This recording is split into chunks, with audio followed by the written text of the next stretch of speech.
attacks on Israel, seeking to escalate the war. Mr. Speaker, there are an estimated 300,000 British citizens in the regions, residents, families on holiday, and those in transit. Iran has hit airports and hotels where British citizens are staying. It is deeply concerning for the whole House and the whole country. And, Mr. Speaker, our armed forces are also being put at risk by Iran's actions. On Saturday, Iran hit a military base in Bahrain with missiles and drones. There were 300 British personnel on the base, some within a few hundred yards of the strike. Last night, a drone hit RAF Akrotiri in Cyprus. There were no casualties in this strike. Mr. Speaker, it is important for me to say that our bases in Cyprus are not being used by US bombers. The security of our friends and partners in Cyprus is of critical importance. And, Mr. Speaker, I want to be clear. The strike on RAF Akrotiri in Cyprus was not in response to any decision that we have taken. In our assessment, the drone was launched prior to our announcement. Iran's aggression towards Britain and our interests is long-standing, and that's why we've always ensured that protections for British bases and personnel are at their highest level. Mr. Speaker, it is very clear that the death of the Supreme Leader will not stop Iran from launching these strikes. In fact, their approach is becoming even more reckless and more dangerous to civilians. They are working ruthlessly and deliberately through a plan to strike not only military targets, but also economic targets in the region, with no regard for civilian casualties. That is the situation we face today, and to which we must respond.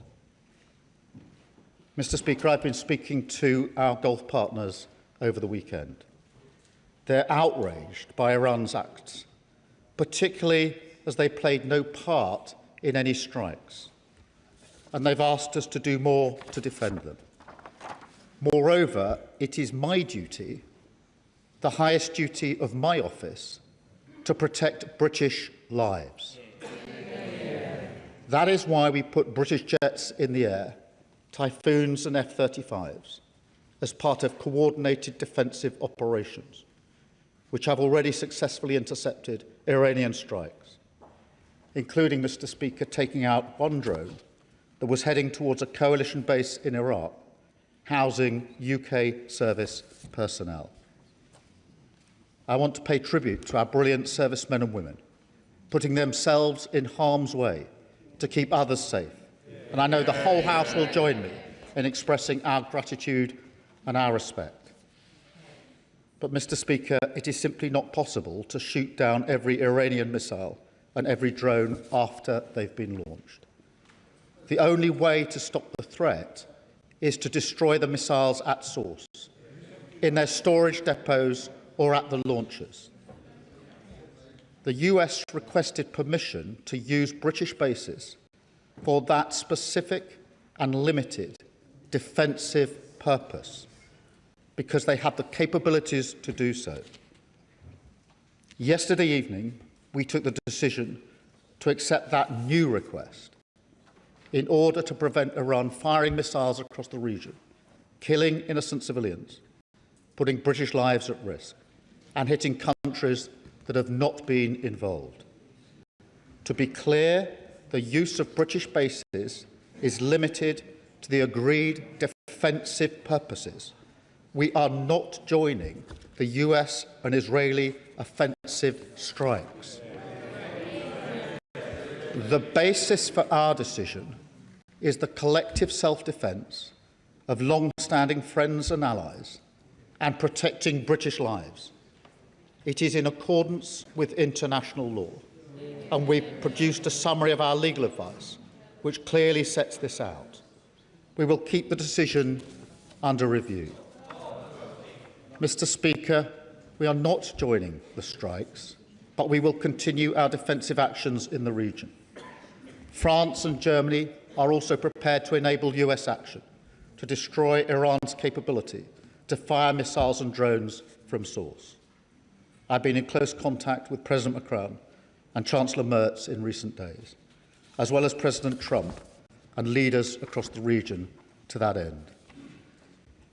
Mr. Speaker, be in no doubt, the regime in Iran is utterly abhorrent. In January, they murdered thousands of their own people, the full horror of which is still hidden from the world. For decades, they have sought to destabilise the region and export terror around the world. Their proxies in Yemen have targeted British ships in the Red Sea. They facilitated Russia's attacks in Ukraine.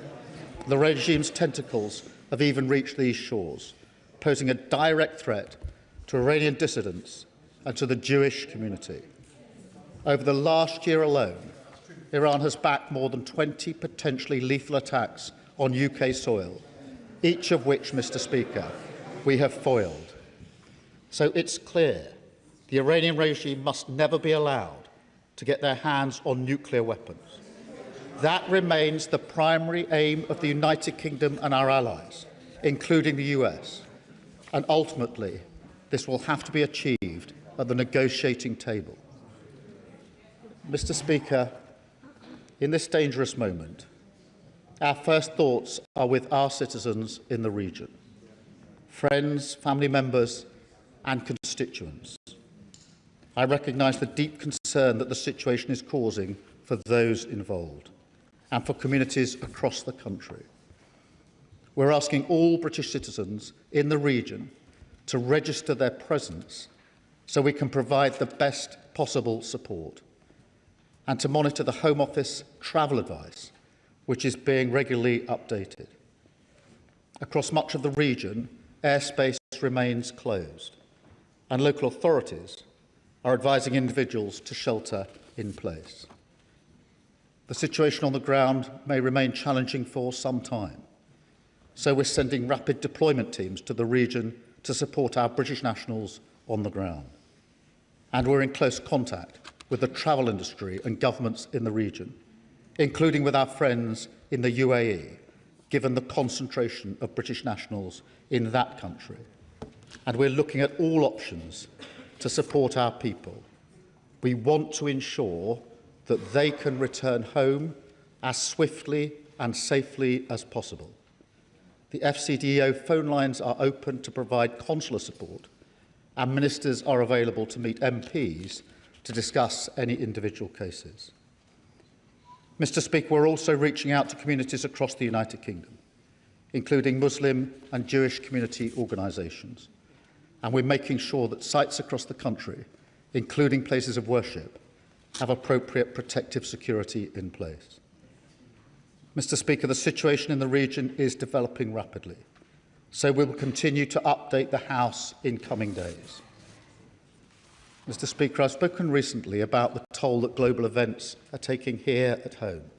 They come crashing into our lives with ever greater frequency, hitting our economy, driving up prices on the supermarket shelves or at the pump, dividing communities, bringing anxiety and fear. That's why how we operate on the world stage matters so much.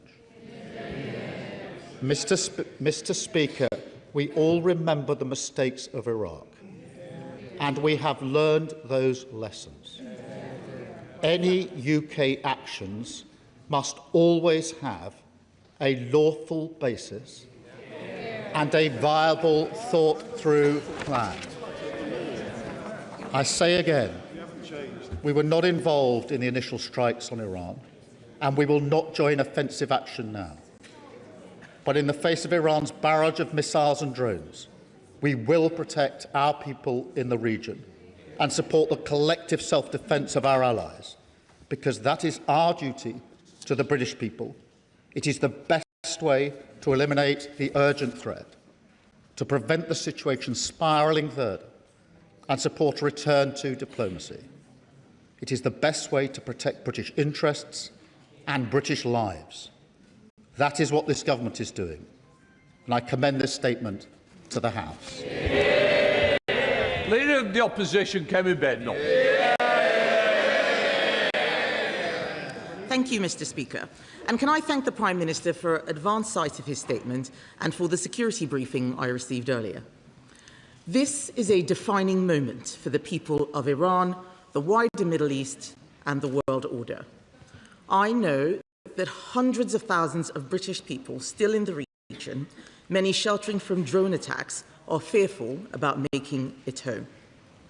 I agree with the Prime Minister that everyone in the region should follow FCDO advice and register their presence with the British Embassy. Can the Prime Minister confirm whether he is making contingency plans for a potential evacuation of UK citizens and what stage the operational planning is at? Let me also, Mr. Speaker, pay tribute to our brave service personnel stationed in British bases in the region. I know that this will be an anxious time for them and their families. They all have our support. Mr. Speaker, we stand in solidarity with our allies, including Bahrain, the UAE, Saudi Arabia, Kuwait, who, along with others, have been on the receiving end of unprovoked aggression. On Saturday, our allies, the United States and Israel, took targeted action against the Iranian regime, a regime which for decades has been brutally repressing its own citizens, whose leader had the blood of hundreds of thousands of Iranians on his hands and of countless others around the world killed by Iranian proxies. This regime is the world's foremost sponsor of international terrorism. It seeks to annihilate the world's only Jewish state. It has said so repeatedly, and we should take despots at their word. It is a regime whose apparatchiks chant death to Britain. It has attacked British nationals and conducted multiple plots on British soil, as the head of MI5 has warned.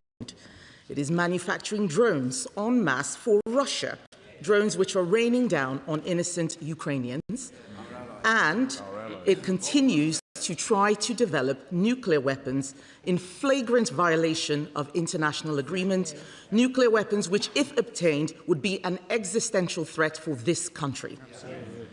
The outcome of Ayatollah Khamenei's death will, we hope, be a safer Middle East and a safer world, with the future of Iran back in the hands of the Iranian people.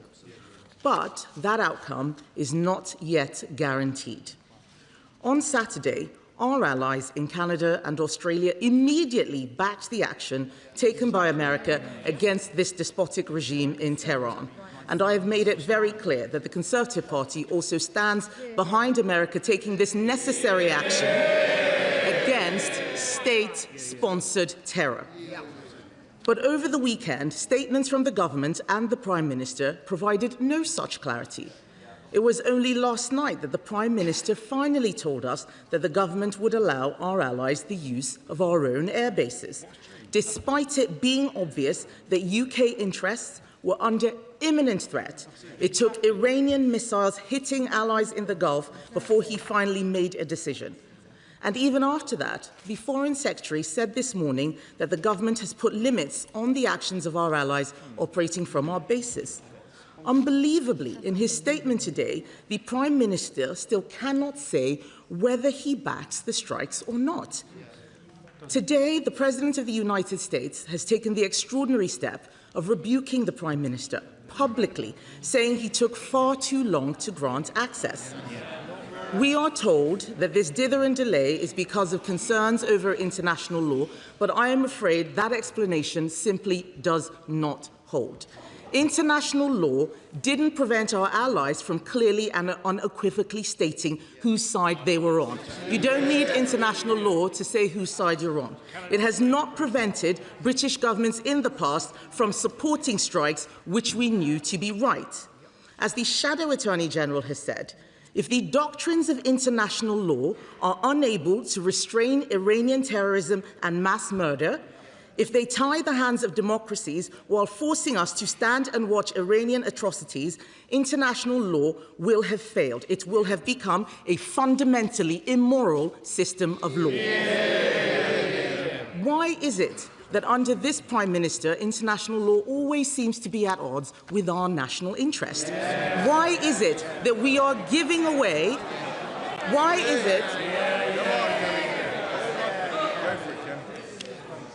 is it that we are giving away the Chagos Islands and paying £35 billion for the privilege rather than standing up for our national interest and protecting the crucial military base which even now our allies are using? We in this House are elected to stand up for Britain's national interest, and where the government is doing the right thing, we will always back them. So let me reiterate our offer that if the government brings forward legislation to fast-track banning the IRGC, we will support them. But let me ask the Prime Minister, what national interest was served by refusing to help our allies for so long, particularly when we so need American support to protect Ukraine's and Europe's security? Are we going to see new UK military capabilities deployed to protect our security partners, our bases, including in Cyprus, and British nationals in the region? And will the Prime Minister ensure the Chancellor uses the Spring Statement tomorrow to set Britain on a clear path to 3% of GDP on defence spending? There is no point wanting action to make the world a safer place, but being too scared to do anything except stand by and watch others. Mr. Speaker, our national interest and national security must be front and centre. The Conservative Party will always work with our allies to make the world a safer place. Mr. Speaker, she asked about contingency plans for UK nationals, and I can assure her and the House we're working at speed with our partners in the region to take whatever measures we can to make sure that our people can return as safely and as swiftly as possible, and will continue to do so. And I'm happy to update her and the House as we roll out those plans. Mr. Speaker, let me be very clear. There were two distinct and separate decisions over the weekend. The first decision was whether or not the United Kingdom should join the US-Israel offensive against Iran. We took the decision that we should not. That we should not. Absolutely right. The second decision was a separate decision, and actually a separate request from the US, which was whether we should permit the use of bases for the distinct, specific, defensive purpose of collective self-defence of our allies and to protect British lives, which were put at risk by the actions of Iran on Saturday and Sunday. We took the decision that we should do so. I am clear in my mind that any UK action must always have a lawful basis. It must also always have a viable and thought-through plan. Yes. And it must be in our national interest. Yes.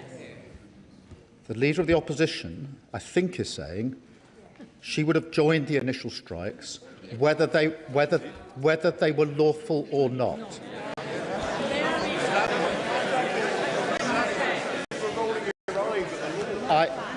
I noticed she didn't say the Shadow Attorney General said they would have been lawful, just that the law should be changed. Yes. And I think she said they would have joined the initial strikes without regard to whether they had a plan. She was very critical of us not joining sooner. Therefore, it's impossible to have that position without arguing that we should and we could have joined. I fundamentally disagree. Mr. Speaker, I will tell the House why. Where our military personnel take action, putting their lives at risk, it is our duty, my duty, to ensure they have a lawful basis. On Saturday, we deployed UK pilots into the sky in the region, and they've been working there ever since. They deserve to know that their actions are lawful and there is a viable, thought-through plan. And I will not countenance committing our military personnel to action which doesn't have a lawful basis. That is not a fair thing to do to our serving personnel. And no UK Prime Minister has ever committed our personnel to action unless it's got a proper lawful basis. In this select committee, Dame Emily Thornbury. Thank you very much, Mr. Speaker. Although the attack on Iran by the US and Israel was ill-advised, ill-judged and illegal, it is absolutely no excuse for the Iranians to recklessly bombard its Gulf neighbours. I'd like to ask the Prime Minister, is he in a position to give us more details on what we're doing with our Ukrainian friends to support the collective self-defence of Arab nations against the Iranian Shahed drones that are causing so much damage in Ukraine and now in the Gulf? Can I thank her for that question, because it is an important question. Ukraine, sadly, has more expertise than anyone in dealing with drones, and that's why we're putting their expertise and our expertise together and using it to help our allies in the region as they struggle with drones as we speak. Sir Ed David, Leader of the Liberal Democrats. Thank you, Mr. Speaker. And can I thank the Prime Minister for advance sight of his statement for my security briefing. Once again, President Trump has launched a unilateral and unlawful act. Ayatollah Khamenei was a brutal dictator and a monstrous war criminal. He supported Hamas and their October the 7th atrocities, and he massacred thousands of his own people for daring to protest against decades of repression. I shed no tears for him. But instead I think of all the innocent Iranian civilians who have lost their lives. I think of the US service personnel killed in action, our allies and partners in the region who are being outrageously targeted by Iran, and our British bases which have already faced attack. They did not choose this war. Donald Trump did, and he will bear responsibility for it. We have seen before what happens when an American president launches an illegal war with no idea how or when it is going to end, and we fear for what comes next. So in discussions with the White House, has the Prime Minister demanded to find out what Trump's plan is for what comes next? Does the Prime Minister understand that when he fails to stand up to Trump, especially when he breaks international law, it makes our country less safe? And how will the Prime Minister be sure that defensive operations from UK bases will not become offensive? And in rightly protecting our allies in the region, can we be assured by the Prime Minister that he won't follow Trump's lead down a slippery slope into a protracted conflict? And finally, Mr. Speaker, we rightly expect our brave armed forces to protect British citizens around the world in crises like this. But that includes tax exiles like Isabel Oakeshott and washed-up old footballers who mock ordinary people who stay in the UK and pay our taxes here. So as we protect them, does the Prime Minister agree it is only right for tax exiles to start paying taxes to fund our armed forces just like the rest of us do? Well, can I thank you for his question and agree that the response of Iran has been outrageous, particularly hitting countries which played no part in the strikes on them. We have had extensive discussions with the United States at all levels, including the military-to-military level, continually over the course of the weekend. We deliberately took the decision not to join the offensive strikes that were carried out by the US and Israel. We did take the decision to take defensive action, firstly ourselves on Saturday with putting pilots in the sky, and secondly by allowing the bases to be used for purely defensive reasons. And we clearly set out the legal basis upon which we took the second of those decisions. And in relation to the limits, they are limited to defence, and that is the base upon which we've agreed the basing. In relation to his last point, I want to be clear that it is my duty, our duty, to protect all UK nationals in the region, and we will endeavour to do everything we can in order to do so. Chair of the Defence Select Committee, Tammanji Singh Desai. Thank you very much, Mr. Speaker. The Iranian regime, including its late leader Ayatollah Ali Khamenei, are of course no friends of our country, but I thank the Prime Minister for clarifying that the UK had no involvement in the Israeli and US strikes on Iran. And indeed, my heartfelt condolences to all those who have sadly lost loved ones in the region thus far. And I'm extremely concerned about the safety of the millions of people in the region, including the thousands of Brits who are living there and currently stranded there. So can the Prime Minister please confirm what steps are being taken to ensure their safety, especially from the one-way attack drones? What steps are being taken to help evacuate those Brits who are stranded and want to come back to the UK? And what steps are being taken with our allies to help de-escalate the situation? In relation to the protection of our citizens, obviously we're still operating and we will continue operating defensively in the air in the region, taking out the missiles and the drones and the strikes, and we have permitted the US basing specifically for the purpose of taking out Iran's ability to launch the strikes in the first place, and the US has the capability to do that in particular. On the question of our citizens and their desire, understandably, to return home as swiftly and safely as possible, we're doing all that we can, working very closely with our partners in the region, and I would ask all those in the region to register their presence so we can give them the best advice as quickly as possible as to how we can keep them safe and bring them home as quickly as possible. Father of the House, Edward Lee.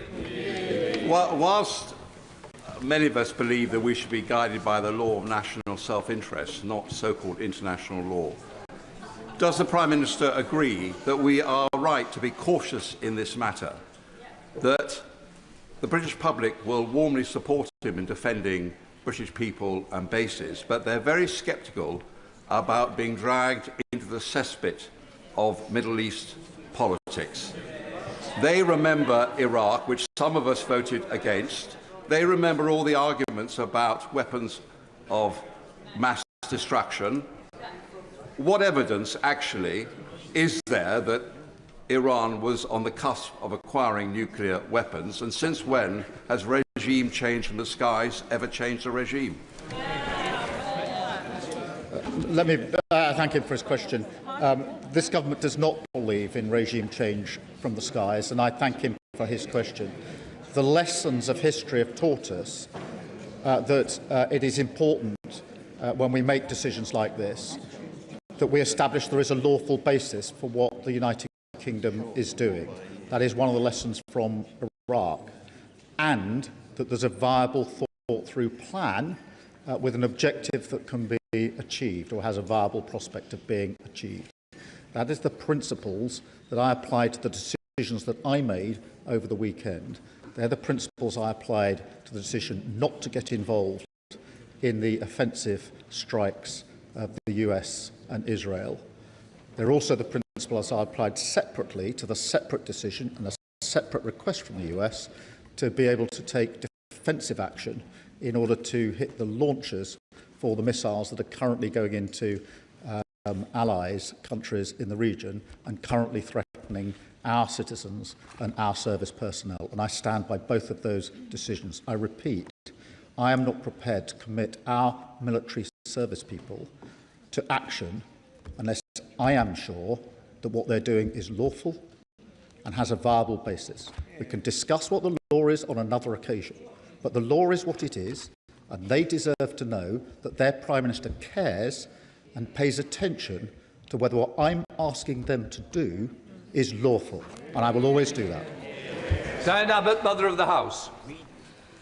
The Prime Minister will be aware that very many of our constituents remember the Iraq War, and they will have noted the similarities between this war and the Iraq War, both in the Middle East and both illegal. Of course, this regime, the current regime in Iran, is a horrible regime, violent, murderous, and a threat to international order. But does he accept that our constituents are not prepared to see this country dragged into another war in the nature of the Iraq war? Can I thank her and assure her that we do need and have learnt the lessons of Iraq, which is why I've been so clear there must be a lawful basis and a viable, thought-through plan. In relation to our nationals, I think everybody and all of our constituents would expect our government to take action to protect British nationals. We have 300 British nationals in the region. They are at risk. We've already seen strikes on hotels and airport hotels where our British nationals have been staying. We've had strikes near military bases within hundreds of yards of our personnel. It's our duty to take the action that we can take and will take to protect them. Sir Oliver Dowden. Thank you, Mr. Speaker.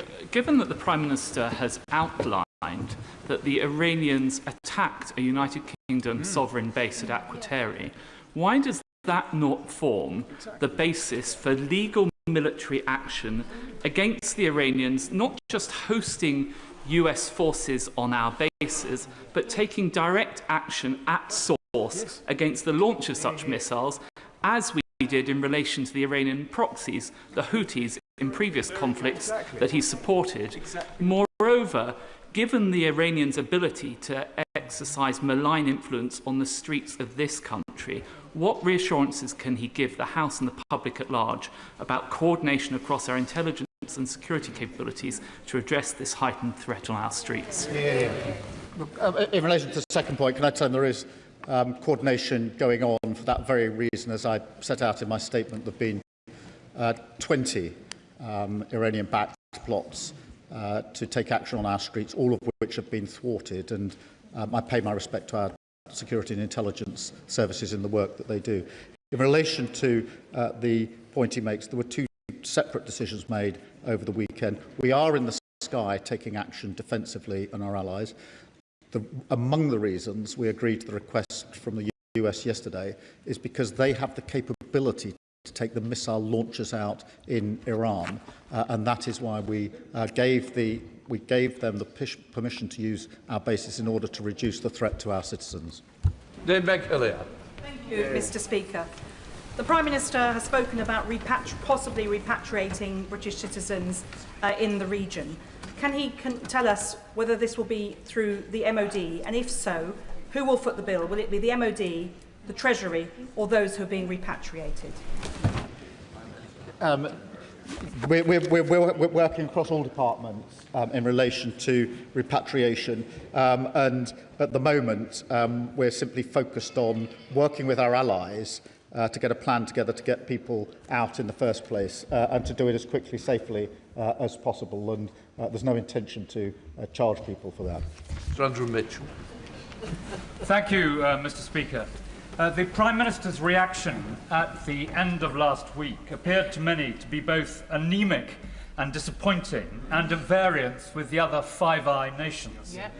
Will he read the analysis of the shadow attorney, the noble and learned KC Lord Wolfson, which shows not only that British active engagement and support is within international law, but that those who seek to use international law to constrain us in these circumstances have the effect of leaving tyrants and murderers in place to continue perpetrating their vile deeds with impunity? Excellent. Mr. Speaker, we obviously coordinate with our Five Eyes partners. We were dealing with a specific request to take action. And that was important that we applied the principles that actually have been applied by successive governments, which is to ask the question and get legal advice on the question, is there a lawful basis for what is proposed, and does it have a viable, thought-through plan? It's not a legal question, it's about exposing our military personnel to action that risks their lives making sure that it is lawful before we ask them to do that. I think that is the duty of the Prime Ministers, and previous Prime Ministers have taken exactly the same approach. I will, of course, read the Shadow Attorney's advice, but I'm very clear in the advice that I received, and I will not commit our military personnel to unlawful action. That is not what they would expect and deserve. They are entitled to better than that. Donald. As others have mentioned, from Iraq to Afghanistan to Libya, I think many of us know the way this goes.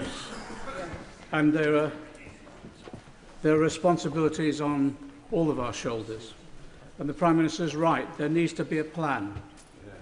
Has the US President shared with him or consulted with him on what the plan is? Because from our experience we know it's easy for politicians to start the war and fire the weapons.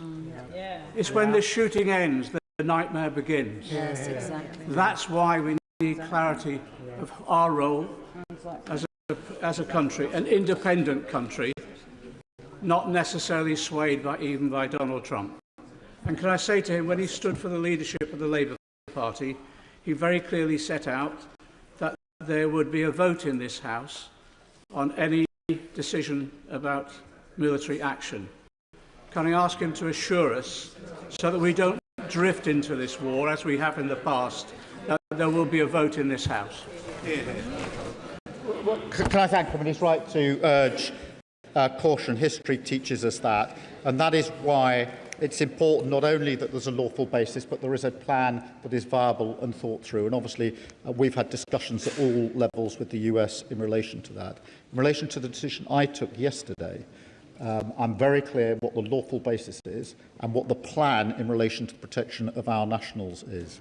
On the question he raises about a vote, that is, of course, a vote on offensive action deploying our troops or military, and that is not this situation. Carmichael.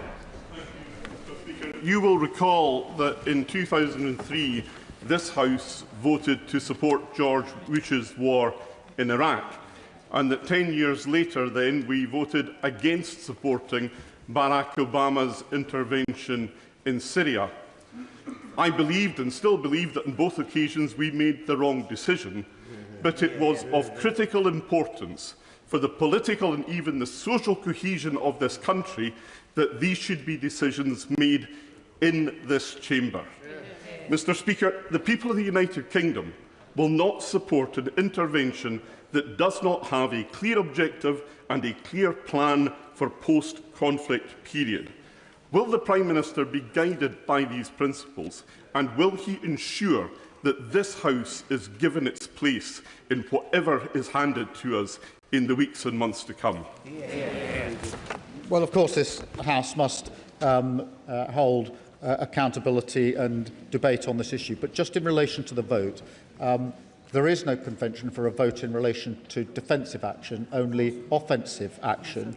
And nor could there be, realistically. Defensive action has to be taken at very swift notice. On Saturday morning, I had to take the decision to deploy our pilots to the sky in order to defend our UK nationals. There is no way we could have waited for a debate or vote in the House. Equally, last night I had to take a decision about the deployment and use of bases, and to do that when it was important to do it as a matter of some urgency. But I agree with him, there must be a full debate in the House, but actually the vote in the House is in relation to deployment of military personnel for offensive action, and that is something I have advocated. Abdusam Mohammed. Mr. Speaker, I have constituents and family in the region, all terrified about what may come next. The world is infinitely a more dangerous place today than it was last week. Trump and Netanyahu chose to throw away diplomacy and launch a direct attack on Iran, an attack which, as the Prime Minister has said, can never be justified under international law. Equally, Iran's indiscriminate attacks on airports and hotels across the Gulf are also flagrant violations of sovereignty and clear breaches of international law. Does the Prime Minister recognise that this regime change attempt, like so many others before it, will only result in years of instability and conflict in the region? And what assurances can the Prime Minister give that the UK's involvement will remain in defence and will not turn into full-scale military involvement as we saw in Iraq and Afghanistan and Libya? Can I thank her for her question and be absolutely clear about the basis upon which the request was acceded to yesterday? It was the collective self-defence of our allies and the protection of British nationals. That remains the case. If it changes, I'll of course make a different decision and inform the House, and therefore she can rest assured that that's the basis of the action that we've taken and will remain the basis of the action that we've taken. Sir Jeremy Hunt. Thank you, Mr. Speaker. British influence in the Middle East is directly linked to the strength of our military and our willingness to use it. When he took office, the Prime Minister rightly increased defence spending, but that sum is now widely thought to be too little and taking too long. So will he unlock the argument between the Treasury and the Ministry of Defence so that this House can always have confidence that we will maintain a military formidable enough to defend our borders, our interests and our values? Yes, we're working at speed on that, and it's an important point, and it's important that we do so. I would remind the party opposite that they hollowed out our armed forces. It was this government that increased defence spending in the course of this Parliament. Rogan. Thank you, Mr. Speaker. Over the weekend, I passed through Dubai Airport, and along with thousands of other people and many of my own constituents, as it turns out, boarded a flight home.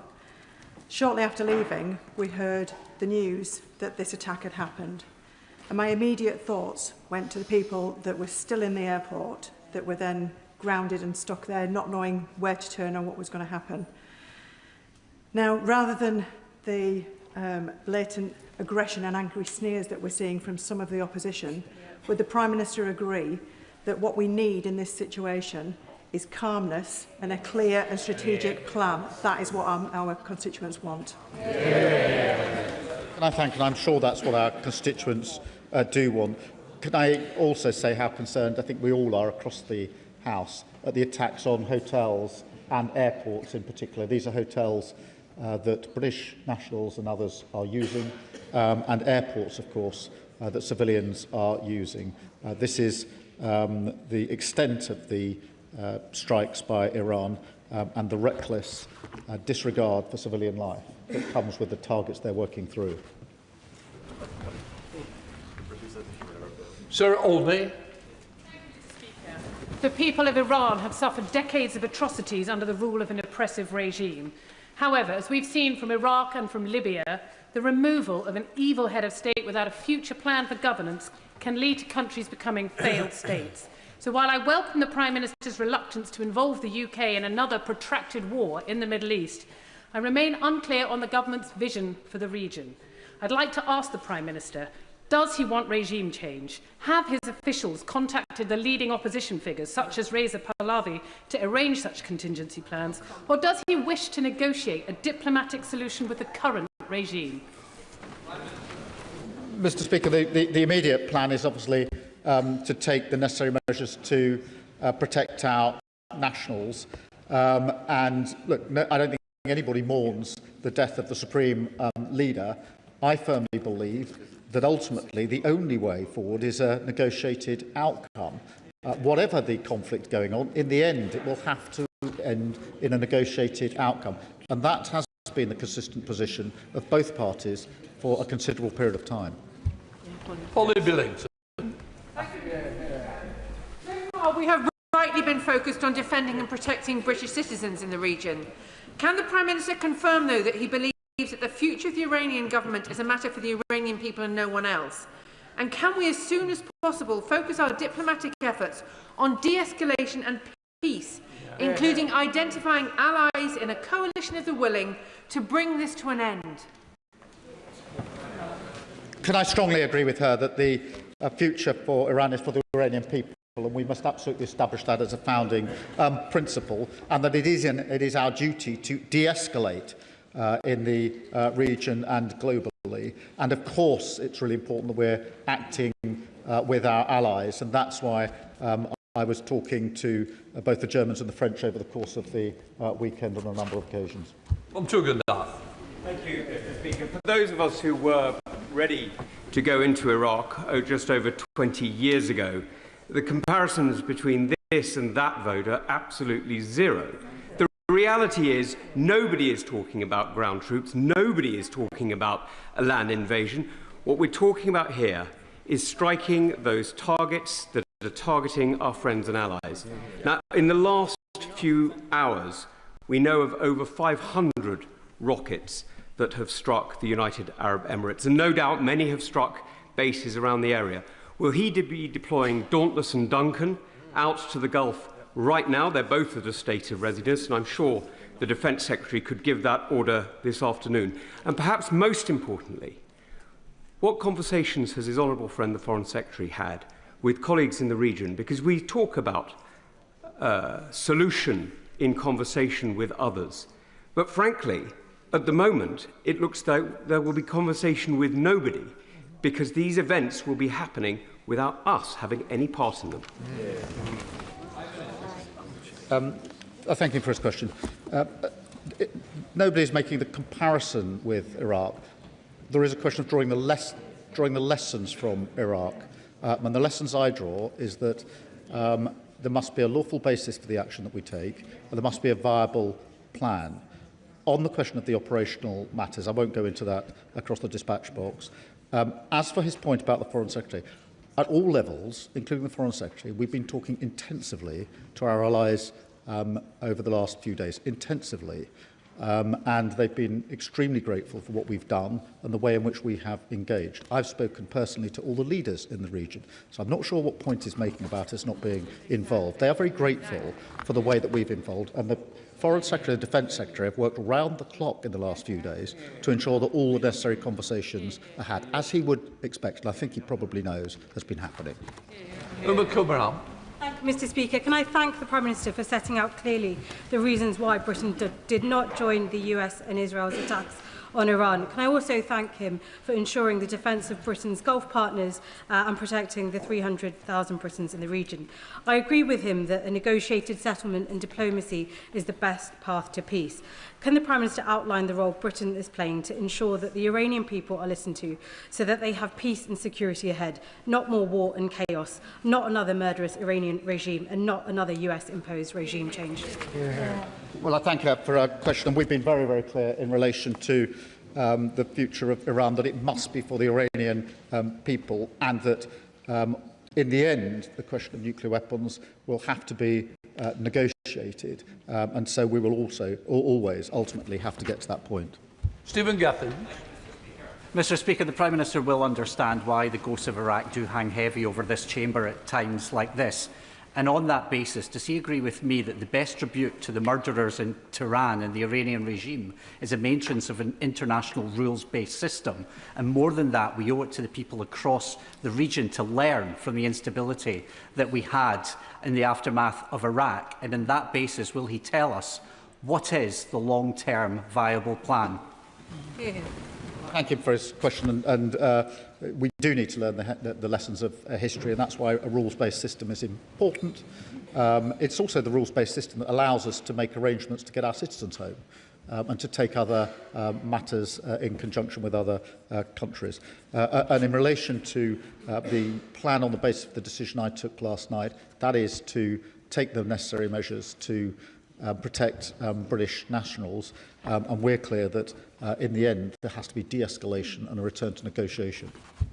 Alex Ballinger. Mr. Speaker, and can I thank the PM for his restraint in this operation so far, and not heeding the calls from the Leader of the Opposition to get us embroiled in the reckless US and Israeli strikes on Iran. I still remember interventions in the region, colleagues not returning from Afghanistan, friends who were shot down and tortured over Iraq, and the massive destruction that we've seen to civilians. So will the Prime Minister commit to limiting UK personnel to defensive operations to protect our citizens and our allies, and not get us further embroiled in this unwise and dangerous war? Yes, I can, and I can absolutely assure him and the House that there will always be a lawful basis for any actions that we take, and there must be a viable plan for it. Rebecca Smith. Speaker, over the weekend weekend, I heard from families in my constituency whose loved ones, also my constituents, are amongst the 300 service personnel in Bahrain who are within metres of the Iranian missile strike. Now, given we have known about the US force build-up in the region for some time, why did the activity to decommission HMS Lancaster in Bahrain continue? And I trust this is not an operational question. Will the works be paused and service personnel withdrawn until the threat status has been downgraded? Well, I thank her for her question. In relation to her constituents, can I ask her, if they haven't already done so, to ask them to register their presence as quickly as possible, so that we can give them the necessary advice, because this is about how we get people coming out in the coming days. There are obviously wider questions in the region, but it is very important that we take the necessary measures in the coming days. Imran Hussain. Thank you, Mr. Speaker. Afghanistan, Iraq, Libya, Syria, Yemen, and now this illegal war on Iran. The reality is, time and time again, we are dragged into conflicts that are illegal, make the region less stable, and result in devastation and the deaths of hundreds of thousands of innocent men, women and children. Have we not learned the lessons from the past? So will the Prime Minister make it clear from that dispatch box, firstly, Britain is not Trump's poodle, and never again will we be a launchpad for illegal and endless wars that have no plan and no end? And will he make it clear that any final decision will be made by this House?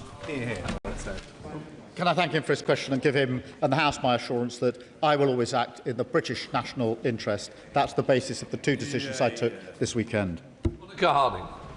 Mr. Speaker, will the Prime Minister confirm the exact limits of defensive operations and guarantee that these limits won't change? And will the UK withdraw consent to use our base if there are proof that they are being used to carry out offensive missions by the US?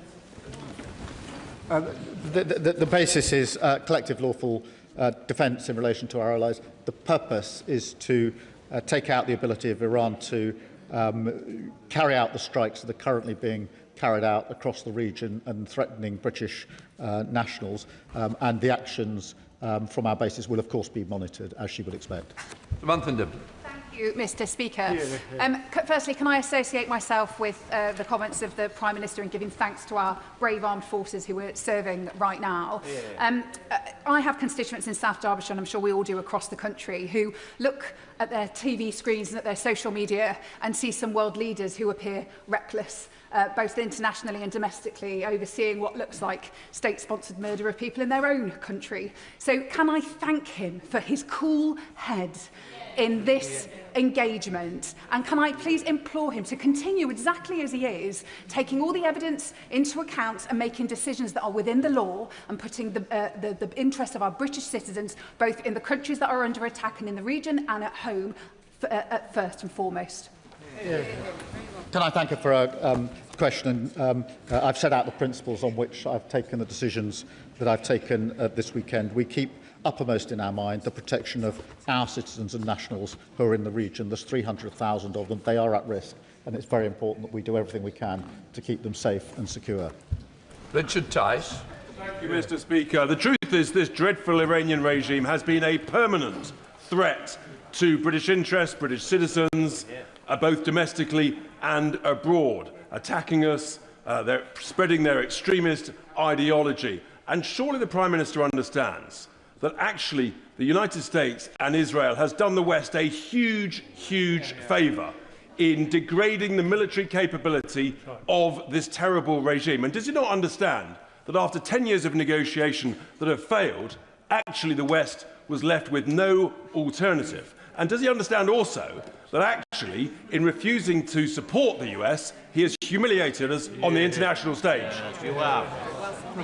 Can I agree with him that the regime is abhorrent for all the reasons that I've already set out? But I think he's saying that because of that, it is perfectly right for a British Prime Minister to deploy and take action which would not be lawful. I simply and fundamentally disagree. I think it's a very important principle when we're talking about our personnel that we ensure that what we're asking them to do, and they're being asked to put their lives at risk, that we ensure that it is lawful. I believe in that fundamentally. I'm I'm surprised if he doesn't. Member Chorley. In his statement, the Prime Minister mentioned the drone attack on RAF Akrotiri and the UK support for the security of friends and partners in Cyprus. Can he tell us how the UK is coordinating efforts with the Cyprus government to ensure the safety of the whole island, including the bases? Can I assure him I spoke to the President of Cyprus yesterday, and I'm hoping to speak to him again later today. Can I repeat what I said earlier, because it's important for reasons that he and the House will understand. The bases in Cyprus are not being used and not going to be used by the US. And it's very important. Why not? Because they're not suitable. But it's very important that that is made clear, because the President and I have been discussing that, as he will understand. John Whittingdale. Thank you, Mr. Speaker. On Saturday, Prime Minister Carney said, Canada supports the United States acting to prevent Iran from obtaining a nuclear weapon and to prevent its regime from threatening international peace and security. Why was our Prime Minister not able to make the same statement? Was Prime Minister Carney wrong? Look, I'm not trying to pick divisions between our allies on this. I was presented with a different scenario, which is whether we should accede to two requests in relation to action to be taken. That is different, and that requires careful consideration of both the lawful basis and the viable plan. That is the basis on which I took the two decisions that fell to me. Different decisions fall to other Prime Ministers. Tony Vaughan.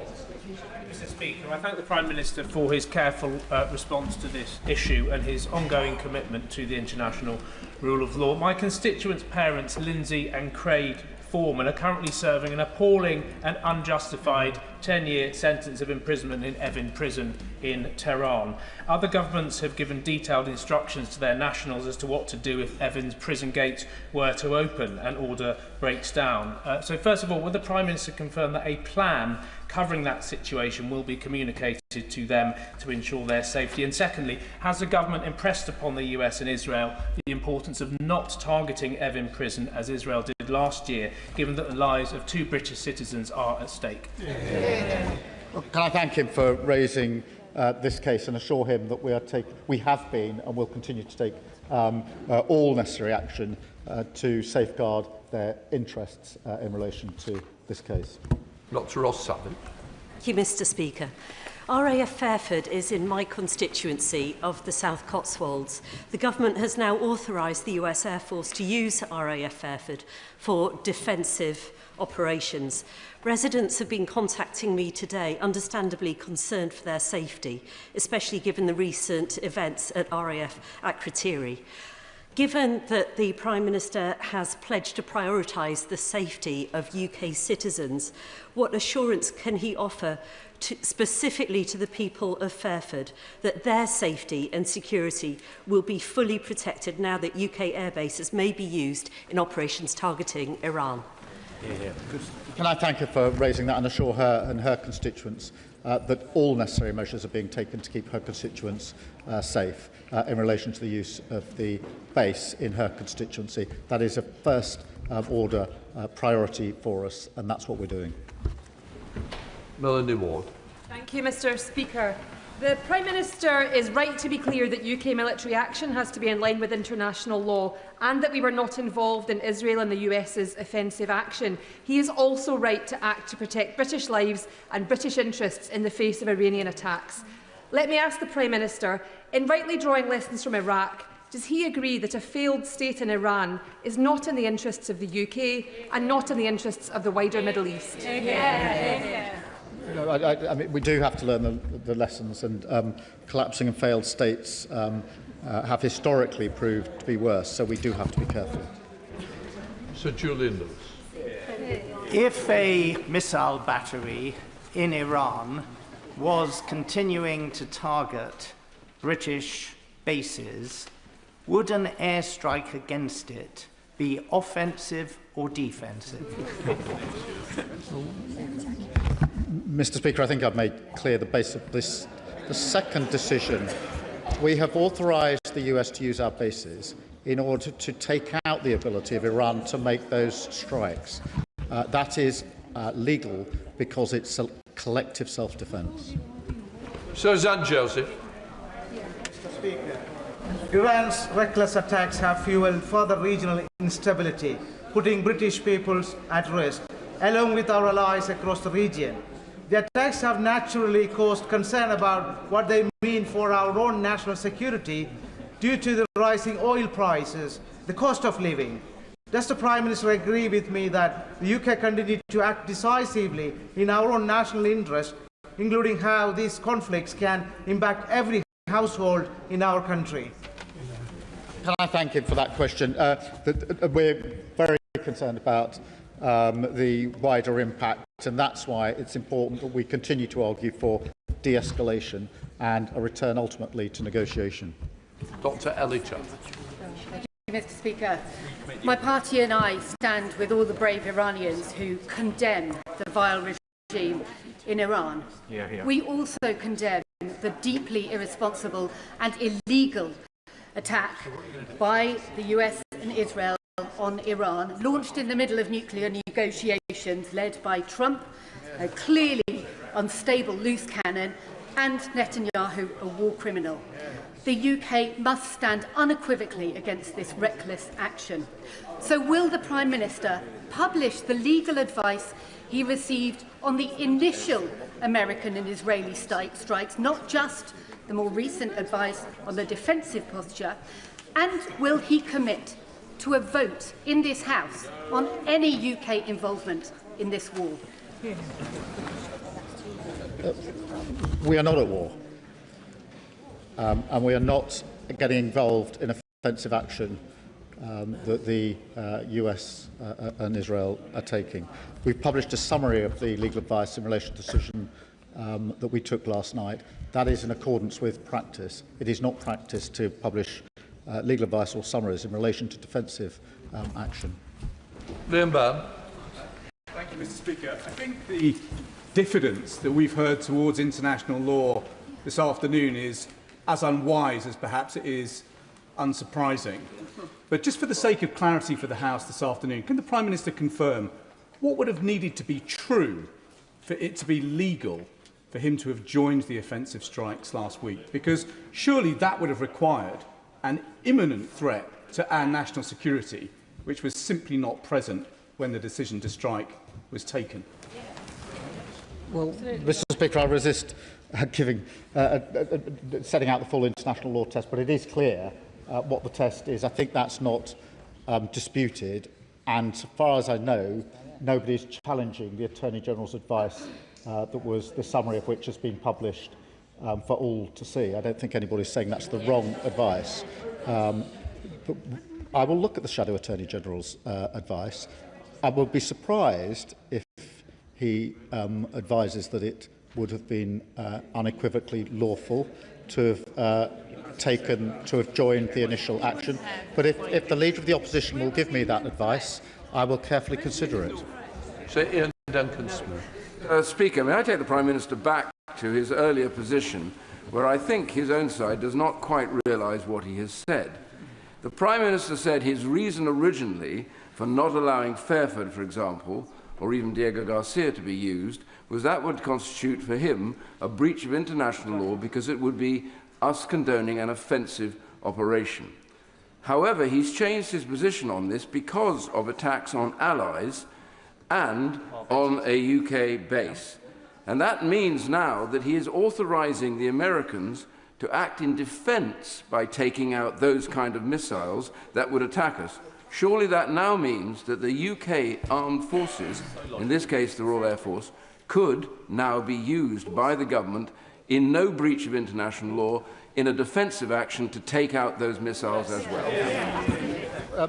There are two separate considerations, obviously. The first is the decision to whether to join the US and Israel in the first place, and the second was the decision we took last night.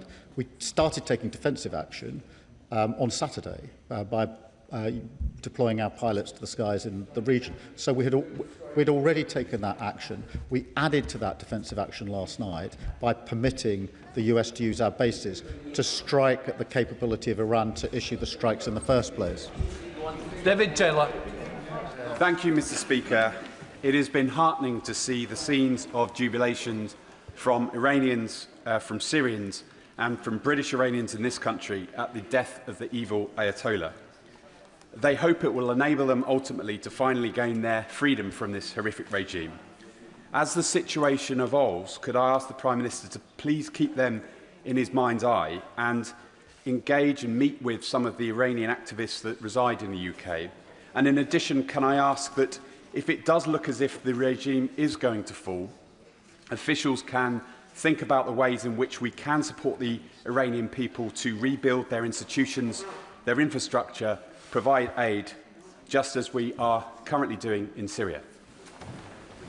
Can I thank him? We must be absolutely clear that the future of Iran is for the Iranian people who've been brutally repressed for a very, very long time, including the terrible actions that were taken in January of this year.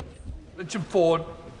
Mr. Speaker, in his statement, the Prime Minister explained his disagreement with the US President about UK participation in the initial strikes, and I commend that decision. When the UK refused to participate in US interventions in Vietnam and Grenada, Harold Wilson and Margaret Thatcher kept their disagreements private, but that's difficult to do with Trump. But crucially, over Vietnam and Grenada, the UK stayed out. Can the Prime Minister assure the House that in the case of Iran, the UK isn't going to get dragged into this war on the basis of collective self-defence in support of allies in the Gulf? Well, I hope I've set out my position clearly and the reasons behind my decision. That is the basis upon which we made the decision last night. We'll keep it under review, and if it changes, I'll come back to the House. Jasmine Qureshi. Thank you, Mr. Speaker. We've heard this language before. Military intervention dressed up as necessity or out of humanitarian concern. Libya, Iraq, and the list goes on. All of those led to devastating consequences of people who lived there, hundreds and thousands dead, infrastructures destroyed, countries and regions destabilized, and a creation of a refugee crisis. And I hope that all of those who are chomping for this war will welcome the extra refugees that will be coming onto our shores in light of these particular consequences. Article 51 of the UN does not allow for regime change. And I'm so grateful for our Prime Minister for not going and joining in this illegal war by US and Israel. So can I ask the Prime Minister please to continue with this direction so we don't get involved in another illegal war in the Middle East? I can assure her and the House I'll apply the same principles of whether there's a lawful basis and a viable case to the decisions that we take. Shelley Shelbrook. Thank you, Mr. Speaker. I'm sure I welcome the Prime Minister's comments about working with religious communities, trying to ensure safety. But I was appalled, but I'm afraid not shocked, I'm sure the Prime Minister was as well, to see once again the Deputy Leader of the Green Party at the weekend protesting in support of the Ayatollah. And I'm afraid that the Green Party has become a magnet for all of the people that he, quite rightly, kicked out of the Labour Party. And the hatred and the fear that runs through Leeds now, being whipped up at times by Councillor Mothin, is a disgrace. And West Yorkshire Police have begged Leeds City Council at times to have a named person to hire spaces which Leeds City Council run. And they wouldn't do that. And the reason the police wanted that because they can hold somebody responsibly. My Jewish community, Prime Minister, are terrified going into Leeds at the weekend. So may I ask the Prime Minister, will he ensure that he works closely with all policing authorities to ensure that my Jewish community and other communities can be safe? Well, can I thank him for his question? And I think we're all shocked by the actions of the Deputy Leader of the Green Party, perhaps not surprised given their recent turn of direction. And it is important that all of us set our face against anti-Semitism. And I have to say the argument that the Green Party makes that now is the time to get out of NATO and negotiate with Putin over our nuclear weapons is contrary to the British national interest. Chian-Mura. Thank you, Madam Deputy Speaker. There are direct flights from Newcastle to Dubai and many Geordies in the region, including in the armed forces. So I want to thank the Prime Minister for the steps he is taking to support and protect them, and particularly to acting within international law. Iran is a murderous, despotic state which has frequently threatened and does threaten UK security. But the sight of bombs raining down across the Gulf will not make my constituents feel more secure, especially when the impact on democracy and human rights in the region, and indeed the Iranian regime itself, is, to put it mildly, unclear.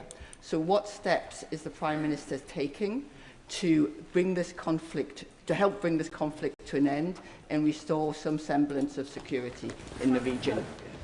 Can I thank her for raising the concerns of her constituents, and I do understand just how worried they will be, as will all of our constituents who are in the area. That is why it's important that we take measures in the region, as we are doing, to try and take the missiles out of the air, and that is the reason we've given permission to the US to use the basis for the limited and specific purposes that I've set out.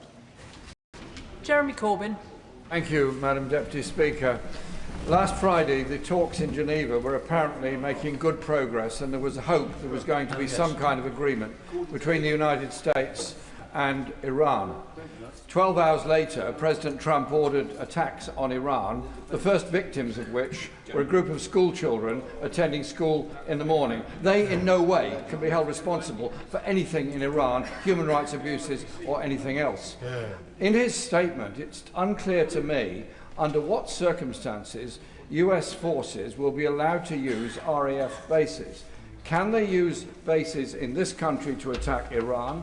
Can they use RAF Akrotiri for that? And are we, this country, sharing information with the US to further their war aims against Iran? Or could we not instead adopt a stance of trying to bring about an immediate ceasefire in order to prevent further dreadful loss of life across every country in the whole region, and the danger of this escalating into a semi-global conflict? The uses of the basis for collective self-defence of our allies and to protect British nationals, something I'm sure he would agree with, and specifically to take out the ability of Iran to launch the strikes that are currently going into allied countries and putting our nationals at risk. Can I be clear that we are not using Cyprus for this purpose? Alex Baker. Thank you, Madam Speaker. I thank the Prime Minister for his statement and for his leadership. My thoughts are with serving personnel in the region, and also can I mention our armed forces families in Cyprus, some of whom are my constituents. Clear communications from the Ministry of Defence will be crucial in reassuring these families feeling worried and uncertain at this time. In light of the growing threat, can I ask the Prime Minister about the UK's commitment under NATO Article 3 to be prepared? Does he agree with me that we need a total government approach to preparedness, with every minister in every government department clear on their role in meeting our obligations to ensure the UK can face the pressures of this increasingly unstable world? Well, can I thank her for all she does? I know she has a lot of military families in her constituency, and she's right to be concerned for them, and I'm sure they will be feeling concerned themselves. We will ensure that we're liaising very closely with them wherever they are in the region to ensure that we do all we can to protect them and, of course, thank them for what they're doing. On the wider point she makes, it is important that the whole of government is committed to defence and security of the United Kingdom. Dr. Andrew Murison.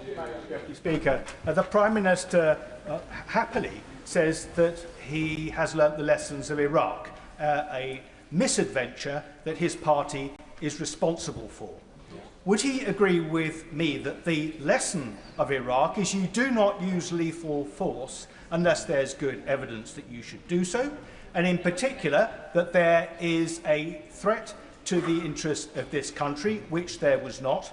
And would he compare and contrast that with the situation that applies to what has happened over the weekend, when our friends and allies took preemptive action against a feral state that had enriched uranium to 60% that posed a clear and present danger to ourselves, our interests and our allies? Well, I thank him for his question, and it is important that we all learn the lessons of Iraq, and there needs to be a lawful basis for action if it's taken, and there needs to be a viable case. John Grady. And I refer the House to the Register of Interests and the fact that I'm chair of the Qatar APPG. I thank the Prime Minister for his emphasis on compliance with the law. May I ask the Prime Minister, what discussions has the government held with the government of Qatar and other regional allies about cooperation to ensure the safety, security and support to British nationals, and what joint measures have been agreed to assist British nationals in the region? Prime Minister. Can I assure them that I've spoken to all of the leaders across the region in person on the telephone in the course of this weekend and the Foreign Secretary and Defence Secretary and others have been liaising very, very closely to ensure we can take the best, swiftest and most effective action to protect our nationals. Mike Martin. Thank you, Madam Deputy Speaker. Clearly the Iranian regime is abhorrent and no one would mourn its passing. But as someone who fought in Afghanistan, I'd like to thank the Prime Minister for saying that we need a viable, thought-through plan. Clearly the US doesn't have this plan. President Trump over the weekend said that they were planning on handing Iran over to some people, but then they killed them by mistake. So one of my concerns is the 440 kilograms of 60% enriched uranium in Iran. If the regime is wiped out, the country falls into chaos. What is the plan for the uranium? Prime Minister. I thank him for his question, and he points out the reasons why I've proceeded on the basis there must be a lawful case for what is done and a viable plan. I think the immediate vision import for us is to ensure that we do what we can to protect our citizens and de-escalate the situation so that we can get to a negotiated outcome. Debbie Abrahams. Thank you, Madam Deputy Speaker, and I thank the Prime Minister for his statement and his reassurance as well about the principles for involving the United Kingdom in any military action. It is so important that we're clear that the rule of law on this side of the House must stand by, as well as having a viable plan. Has my right honourable friend been able to have any discussions with the Arab states and also Turkey in terms of how we might build that plan for de-escalation as quickly as possible? Prime Minister. Can I thank her for a question and assure her that we've been having discussions all weekend with counterparts in the region to that end, which is how do we rise to the challenge that is currently before us, what action can we take to protect our nationals and our allies across the region, and how do we de-escalate? Lincoln Job. Thank you, Madam Deputy Speaker. Can I thank the Prime Minister for his statement? And I agreed with parts of it. I agreed when he said that it's an abhorrent regime. I agreed when he said that British civilians, British service personnel and British sovereign bases have been attacked. And I also agreed with him when he said that you can't shoot all the drones out of the air, you have to attack them at source. But his statement very cleverly then implied two things. His statement implied that we didn't have, in international law, every justification for offensive action against Iran, and he also implied that only the Americans had the capability to do these offensive operations. So would he like to just very clearly, bearing in mind the world's listening, state very clearly that he understands that he would be justified on the basis that we've been attacked in launching offensive operations against our attackers, and secondly, that we have the capability to do so? Prime Minister. I clearly set out the two decisions that I made over the course of the weekend, including the decision on Saturday to start taking defensive action with our pilots in the region, and the decision last night to permit the US to use our bases in order to, for collective self-defence, in order to take out the ability of Iran to launch the strikes in the first place. Andrew Lewin. Thank you, Madam Deputy Speaker. Can I put on record my admiration for the skill and the bravery of our armed forces? We owe them a debt of gratitude now more than ever as they see action. The Prime Minister was absolutely right to say we must learn the lessons from Iraq and all the other conflicts where there has not been a viable end plan. Given that, can he reassure me that the decision to allow the United States to launch operations from our bases will be kept under constant review so that the UK's presence in this conflict remains a defensive one? Prime Minister. Can I give him that assurance? It will be kept under review, and I'll update the House accordingly. Afro Brandreth. Thank you, Madam Deputy Speaker. It's no surprise that drones have become a central element of Iran's response. The Shahed drones they deploy are relatively inexpensive, easy to mass produce and capable of causing significant damage. However, the interceptors we use to bring them down are substantially more expensive. Given the rate at which Iran is deploying these drones against UK assets and our partners, and the scale at which they can be manufactured, this cost imbalance is a growing concern. What steps is the Ministry of Defence taking to develop effective but more cost-efficient countermeasures to address these challenges? And will he now look again at bringing forward the timescale for increasing our defence spending? Prime Minister. She raised an important point, and obviously we're working at pace in order to deal with the drones, and also working with our Ukrainian colleagues who've been facing this for 4 years, and we've been working with them on that. And that's why we are working with them to protect or help to protect allies who are under attack in the region. Nadshaw. Overnight, my constituents have lost the benefit only promised to them last week of savings on energy prices with the attacks on refineries across Saudi Arabia and Qatar. Oil prices have surged, and and gas prices to Europe have surged by 52% upwards just in the last few hours. The longer this carries on, it risks escalation, and across the Middle East and closer to home, this impacts on the day-to-day lives of the British people through increased energy costs. Can I ask the Prime Minister, firstly, what assessment has the government made on the risk of energy prices to a British household, and what efforts he's making to make sure we can de-escalate sooner rather than later? Minister. Well, she's right to highlight the impact on the day-to-day lives of our constituents, and we're carefully monitoring that, as you would expect, and we're doing all that we can with our allies to de-escalate the situation. Ian Room. Thank you, Madam Deputy Speaker. As a veteran myself, I agree with the Prime Minister that the safety of our armed forces and British citizens should come first with any decision made in the future.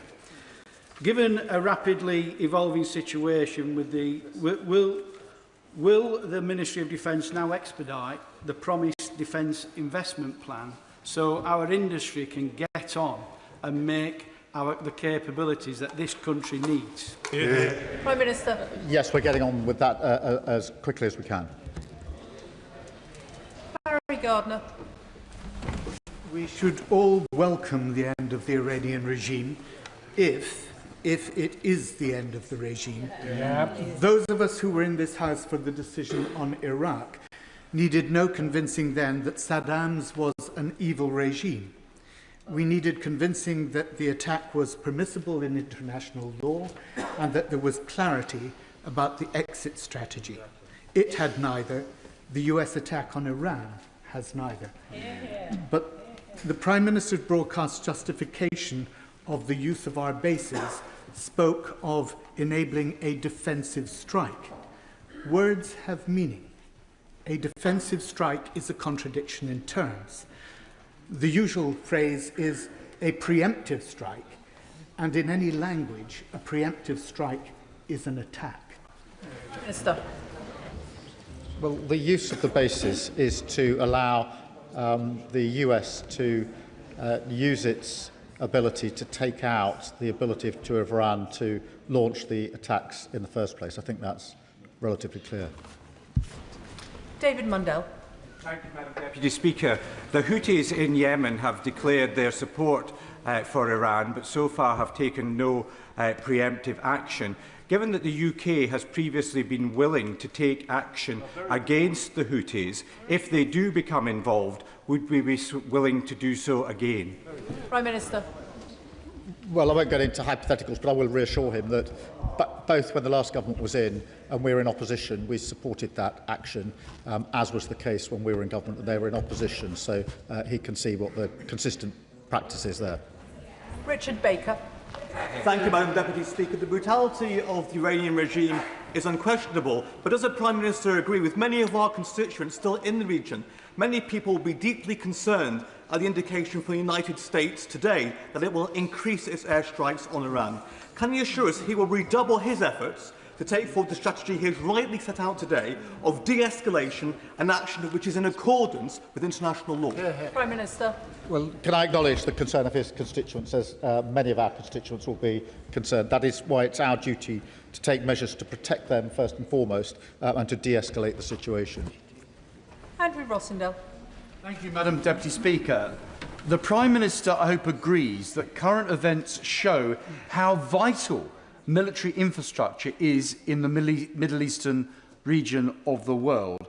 Yet, at the very moment when Diego Garcia is relied upon as a critical asset, the Prime Minister proposes to transfer sovereignty to Mauritius and lease the airbase back for our use. So, does he not realise what a catastrophic policy this is? And will he abandon this misguided plan and ensure that those islands remain under British sovereignty? Prime Minister. The deal secures the islands so that they can be used for the important purposes that they are used for. It's vital that we got the deal, otherwise we'd not be able to carry out the operations in the same way. Krishnara Ali. Thank you, Madam Deputy Speaker. This conflict has already cost lives, with civilians caught in the crossfire and hundreds of thousands of UK nationals stranded in the region. If it continues for the weeks ahead, it is only going to make it more difficult to evacuate our nationals. It will cause a humanitarian catastrophe and damage to the world economy. Can the Prime Minister say more about what he will do in the coming days to work with our EU allies and allies in the Middle East to try and bring an end to this conflict and return to diplomatic negotiations to secure peace and security and the protection of civilian lives? Prime Minister. Can I reassure her that we're talking to our allies in the region and to allies in Europe and France and Germany in particular over the course of the weekend to be clear about the principles we're applying and to ensure that we're doing everything we can to de-escalate the situation. Jerome Mayhew. Seeking some clarity from the Prime Minister.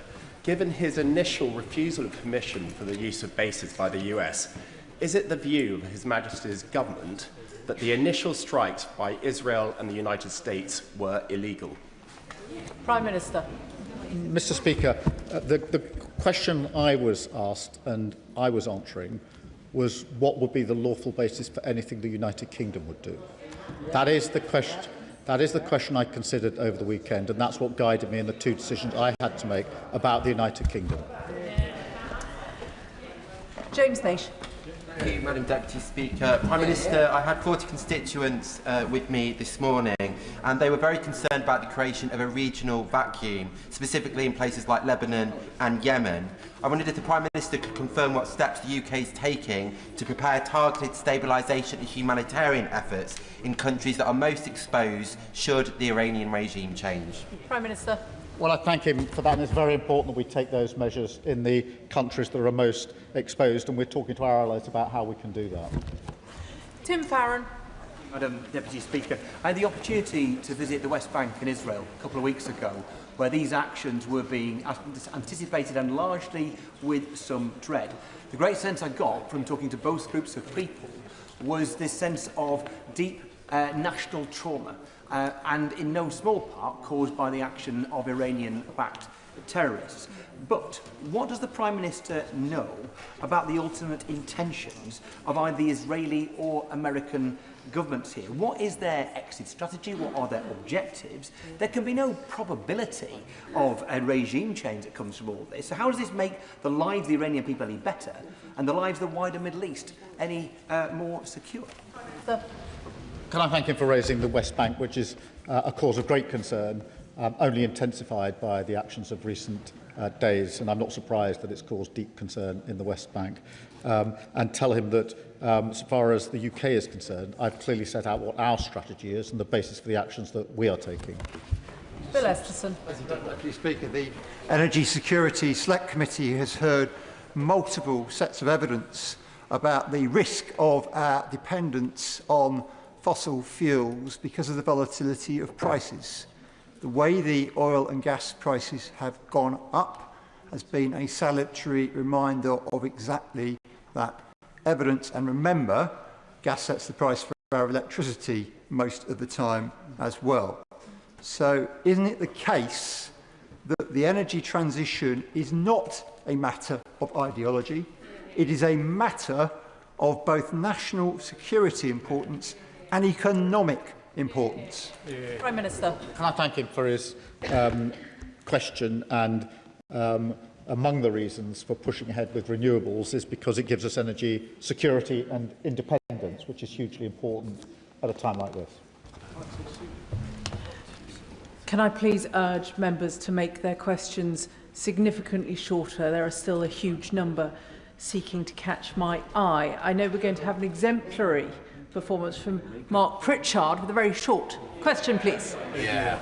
Well, when British children are being bombed in Dubai and when the British military are being attacked in Cyprus, Qatar, in Bahrain, can I ask the Prime Minister why it is that it seems like, and I hope you'll forgive me, he's frozen with indecision, entangled in his own legalese and fretting about his own backbenchers, looking to the left in his own party as much as looking to the Middle East. He will know at that dispatch box that I've supported him time and time again on foreign policy decisions. But I have to say to him today, it is not his finest hour, that he's looking very weak, and that is not in our national interest. Prime Minister. I have been absolutely focused only on British nationals this weekend. That has been the total focus of my attention, and it's a disservice to him to suggest otherwise, really. Absana Begum. Madam Deputy Speaker, a constituent who fled Iran fought through tears as she told me how she worked. She wanted an end to the regime in Iran that had targeted her and her loved ones, and also said that she wanted absolutely no illegal military intervention from external forces. Does the Prime Minister understand that by enabling the use of military bases in the government's allies, in this case the US and Israel's illegal actions, that it is dragging our country into a wider conflict of which it does not have the power over the outcome, and that risks making all of us more, not less, safe? Prime Minister. No, our decisions were made to protect British citizens and British nationals, and I stand by that decision. Edward Morello. Deputy Speaker, the Iranian regime is a murderous regime. It is an exporter of terrorism. It is a threat to regional and national security. Its removal is good for British security. It is good for the Iranian people. But what comes next is even more important than what has happened. The Prime Minister has repeatedly said he wants a viable, thought-through plan. Does he think that President Trump has a viable, thought-through plan for what comes next? Prime Minister. Well, Madam Deputy Speaker, we're obviously discussing all matters with the US all of the time. I'm absolutely clear what our plan is and what the basis for our decisions are, and I've set them out to the House. Luke Meyer. Thank you, Madam Deputy Speaker. Our primary duty at this time must be the safety of British nationals in the region. People like my constituents, the Foreman family, who are currently trapped abroad and not knowing when they will be able to come home. Their father's medication is running out today, and they have no idea whether they will be able to obtain those drugs. So what assurance will the Prime Minister provide that consular support will be put in for families like my constituents to make sure they can get the medication that they need and ideally come home as soon as possible? Prime Minister. Can I assure him that we're taking every step we can to ensure they have the support that they need, including steps over the course of this weekend? Greg Stafford. Thank you, Madam Deputy Speaker. Can I associate myself with the comments from the Prime Minister about our service personnel in Bahrain and in Akrotiri, which I had the pleasure of visiting in the summer? It's difficult to know where to start with the confusion and cognitive dissonance that is shown in the Prime Minister's statement, not least of which where he is against attacking Iran because it has nuclear weapons, but is willing to attack it because it has conventional weapons. Now, on the conventional weapons point, British sovereign territory in Akrotiri has been attacked, yet the Prime Minister is unwilling to use British personnel, the RAF, to strike on Iran. What would it take for Iran or any other state actor to do to this country for him to act? Prime Minister. We're using British personnel to defend Cyprus at the very moment. Josh Fenton-Glynn. Thank you, Madam Deputy Speaker. No one should shed a tear for the Iranian leadership. They're a brutal and oppressive regime, but there are other brutal and oppressive regimes in the world, and that in and of itself is never a reason to attack a country. So can the Prime Minister please assure me that any involvement of British troops or assets in this conflict will be purely defensive? Prime Minister. Madam Deputy Speaker, I've set out the principles on which I will act. I thank him for his question. Any action will have to have a lawful basis and a viable case. 30 seconds. David Chadwick. Thank you, Madam Deputy Speaker. As long as the Iranian regime exists, it will continue to pose a direct threat to our security and to stability across the region. Yet Cabinet Office figures show that non-ODA integrated security fund spending for the Middle East is set to fall by a third in the coming years. Can the Prime Minister explain why funding to counter Iranian threats is being reduced at precisely the moment that those threats remain so acute? Minister. We're taking a number of measures to deal with Iranian threats, as he would expect. Kim Johnson. Thank you, Madam Deputy Speaker. The Prime Minister claims that lessons have been learned from Iraq. I really hope that is true. Netanyahu and Trump instigated an illegal act of aggression, putting thousands of people's lives at risk, including UK nationals and the military. So does the Prime Minister agree with me that diplomacy and de-escalation is needed and for not bringing Britain into a reckless and catastrophic war? And can he provide some details about this viable, thought-through plan in terms of repatriating our nationals? Prime Minister. Can I assure her I'll continue to apply the principles I've set out and work to de-escalate across the region? Craig Smith. Thank you, Madam Deputy Speaker. The Iranian regime ignored the JCPOA, which completely failed. The Iranian regime's terror activities have reached these shores.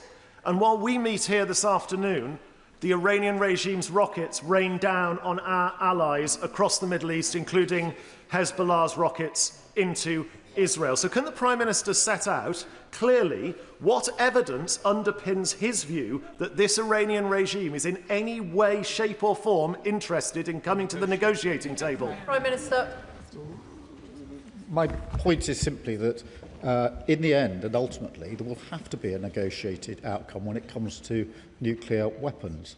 But at what point that happens is obviously unclear, particularly after the last few days, but that is why it's been the consistent policy of both our parties for years that this should be a negotiated outcome. It was his party's policy until Friday of last week. Rupa Huck. Thank you, Madam Deputy Speaker. Door knocking in Ealing yesterday, a student whose parents fled Iran in 1979 told me how overjoyed they are to get rid of this despotic, tyrannical regime. Yet the methods, a girls' school was hit, 150 kids, after we appear to have normalised the bombing of schools, hospitals, refugee camps, universities by one of the two instigators of this action in Gaza, surely risk undermining the rules-based order. What does the PM see as the end game of this war, and how will he stop Operation Fury turning into Operation Futility? Prime Minister. Well, clearly set out the basis for the decisions that I've taken and my view that we should all do all we can to de-escalate the situation. Shawkat Adam. Thank you, Madam Deputy Speaker. I'd like to thank the Prime Minister for his measured statement and restraint.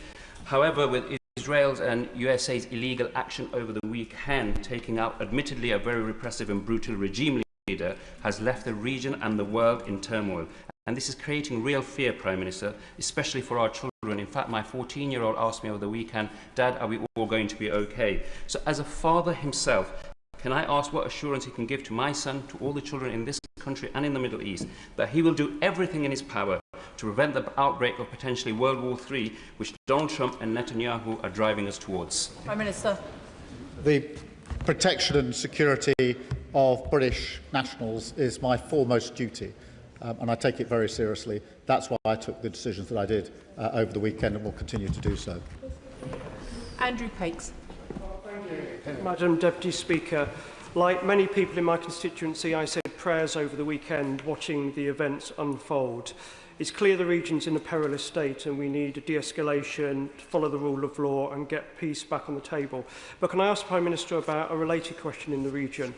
He will know that many in this House were passionate about ensuring a ceasefire in Gaza and ensuring aid and humanity got in.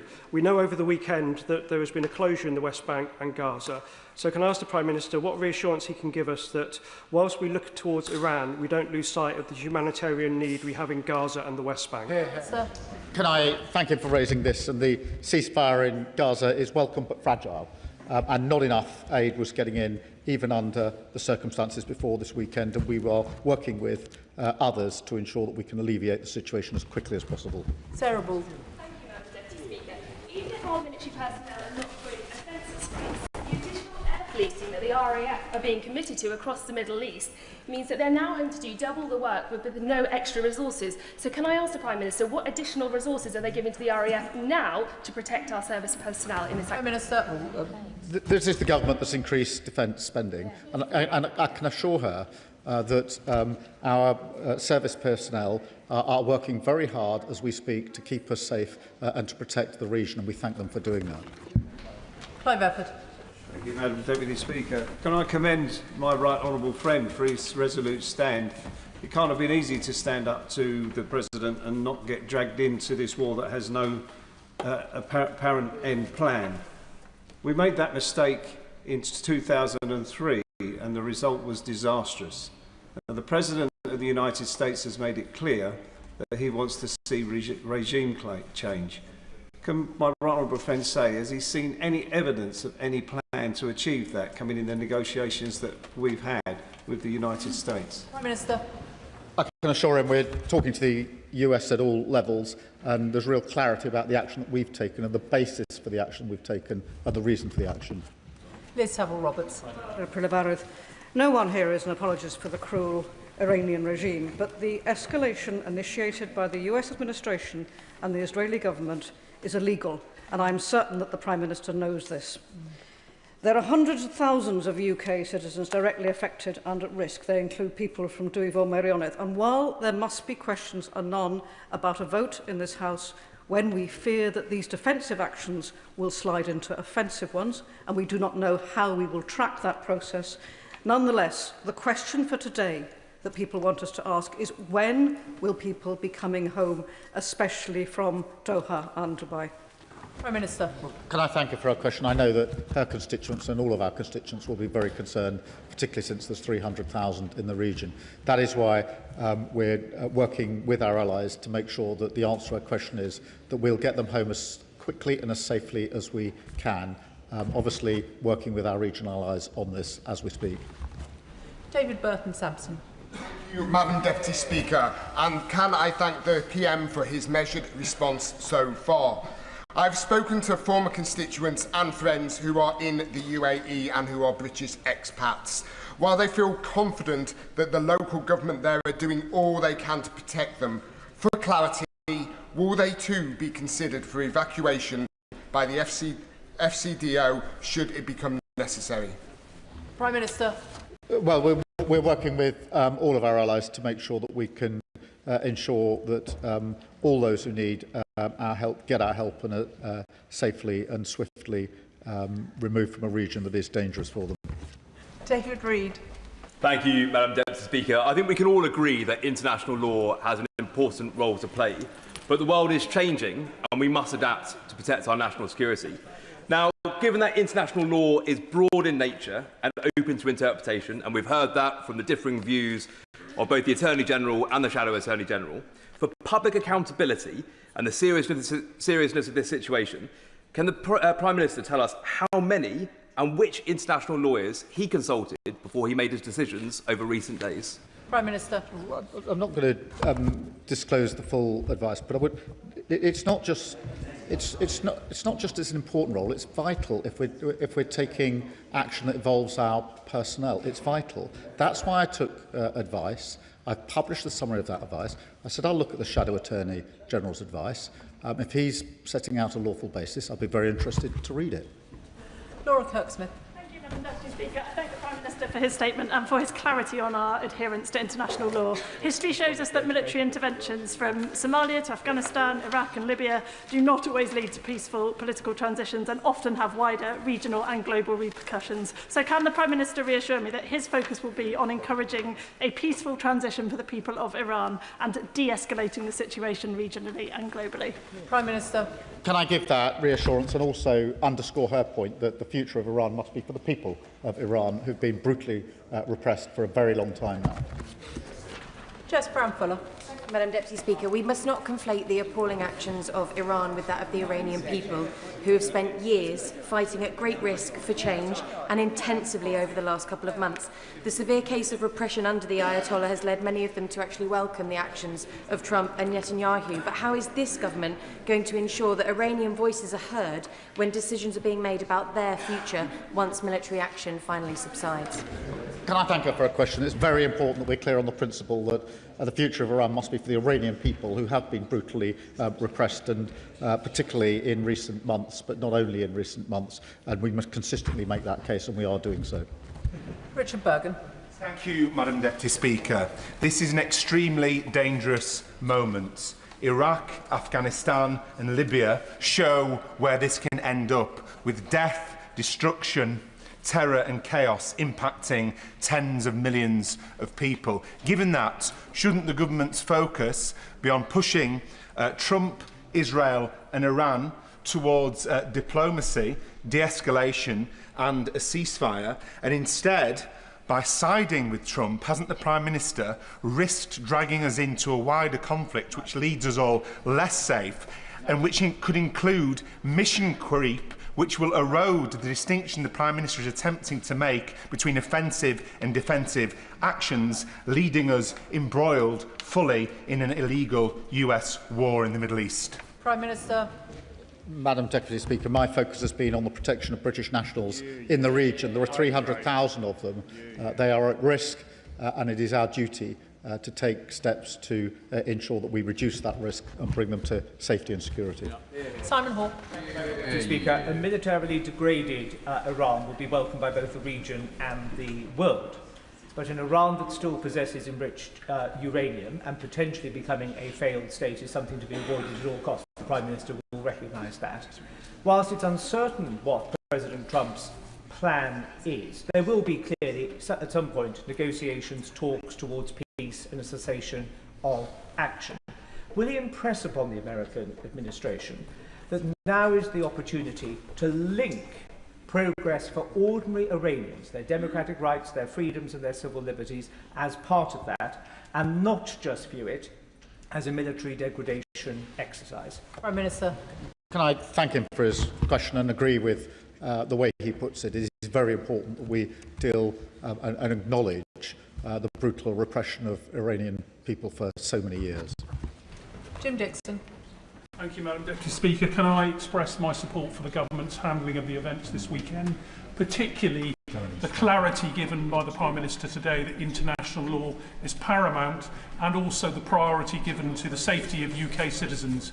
Does he agree with me, however, that this will only end when Iran and the US and allies get round the table, talk about nuclear de-escalation, and Iran abandons its nuclear ambitions? Will the Prime Minister perhaps tell us what conversations he'd had with allies in order to ensure that that happens?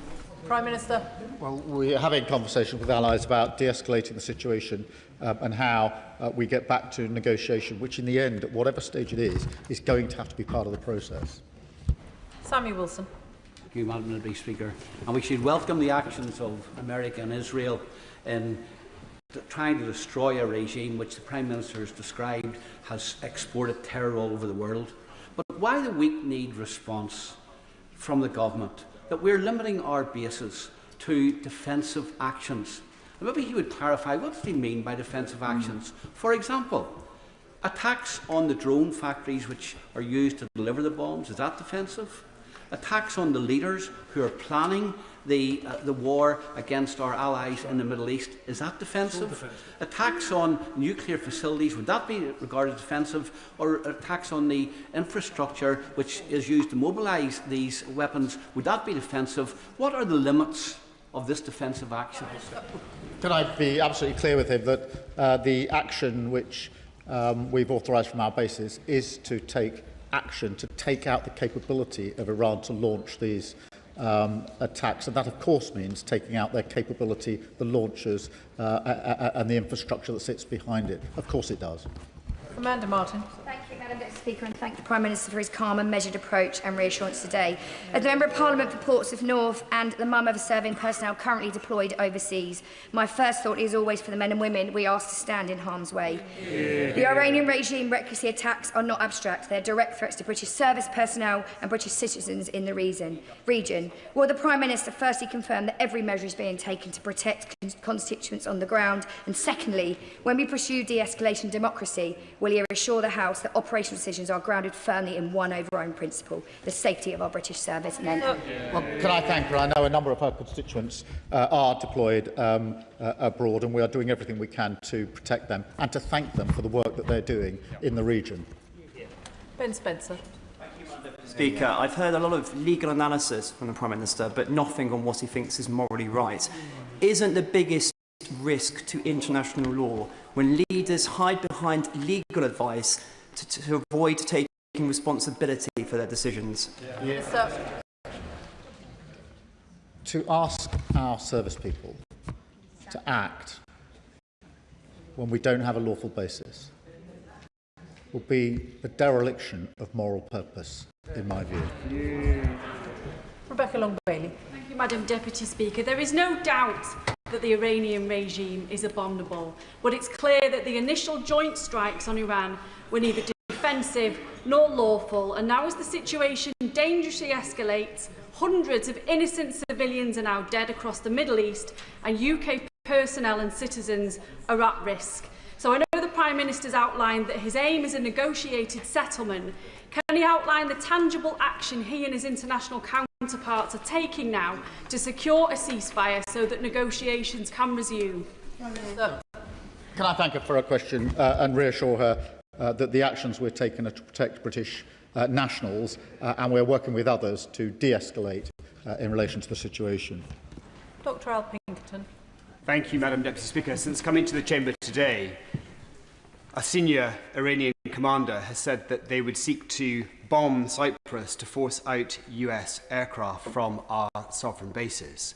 So as a guarantor of Cyprus's security and as a sovereign presence on the island of Cyprus, can I ask the Prime Minister what concrete military devices do we have and measures do we have in place in Cyprus to ensure that no further successful drone attacks can happen on the airfield, but also what assurances can he offer to Cyprus as a whole that no attacks will take place in Cyprus as a result of our presence there? Can I be absolutely clear again, because it really matters, that we are not using Cyprus for US bases. That is our base. And I won't go into operational details, but as he would expect, we are taking all the necessary measures to ensure that Cyprus and the base are safe. I spoke to the President yesterday. I hope to speak to him again later this afternoon. Frank McNally. Thank you very much, Madam Deputy Speaker, and I thank the Prime Minister for his statement. Given the comments from the Iranian Foreign Minister yesterday that the IRGC is adopting a decentralised mosaic defence to fragment command and control structures and create even more unpredictable flashpoints, can my right honourable friend update the House on what steps he is taking with allies, including partners in the region, to mitigate such developments which threaten to escalate and prolong this conflict? Yes, I can. We've put in extensive sanctions already, and we keep the situation under constant review. Bernard Sijekti. Thank you, Madam Deputy Speaker. I'd just like to come back to the drone attack on RAF Akrotiri and the alarming ease with which the Iranian regime was able to penetrate our defences and strike the airfield there. It very much suggests that there is very little in the way of counter-UAS capability there, and also suggests that there's nothing in the way of two counter-UAS wing there in terms of squadrons to deter that. But can the Prime Minister confirm what type of drone it was that struck the airfield? And can he also confirm what the origin of that drone was? Did it fly from Iran, fly all the way across Israeli airspace to strike Cyprus, or did it come from Hezbollah in Lebanon? And if so, given that we've been attacking Daesh targets via Operation Shader this year, will he strike back at Hezbollah if it proves that the drone came from there? Prime Minister. Can I just reassure him and through him everybody in Cyprus, there are protective measures in place and his description is not right and it's not helpful to those living in Cyprus to cast it in those terms. It really isn't. As he would expect, there are extensive measures in place, both US measures and UK measures in relation to the defence of Cyprus and the airbase there, and it's very important I make that absolutely clear. Bel Ribeiro. Thank you, Madam Deputy Speaker. I welcome the Foreign Office's preparation for a potential evacuation of Britons currently in the Middle East and the Prime Minister's commitment to their safety. There will, however, be a number of British residents who may have gone for work or leisure, and I've not heard them mentioned specifically today. They live their whole lives here and have their families here, like many of the 12,000 non-UK citizens from the Commonwealth who currently serve in our armed forces. Given the quite negative rhetoric surrounding those with indefinite leave to remain at the moment, people are concerned. So will the Prime Minister confirm that all UK residents, not just citizens, will be included in any evacuation because they are our people too? Prime Minister. Can I thank her for that reminder? I did mention it in my opening statement, but she's quite right that we must be clear that we will protect all of those who need our protection, and obviously where people need to get out, we're working with all of them to get them out as quickly and as safely as possible. Helen Maguire. After the fall of the regime in Iraq, there was no long-term plan and civil society collapsed. In 2004, I was an Optelic 4 in Iraq, retraining the Iraqi police service. One day I asked my Lance Corporal, how do we know if the recruits are former Ba'athist regime supporters or not? And he said, we don't. We've no idea who we're training. The US attacked Iran with no clear strategy, and now this government has agreed that UK bases can be used for defensive attacks. I'm seriously concerned about the potential for mission creep when there's no clear understanding of Trump's military objectives. In deciding to allow the US to use UK bases for defensive actions, UK military and civilian lives have been put at risk.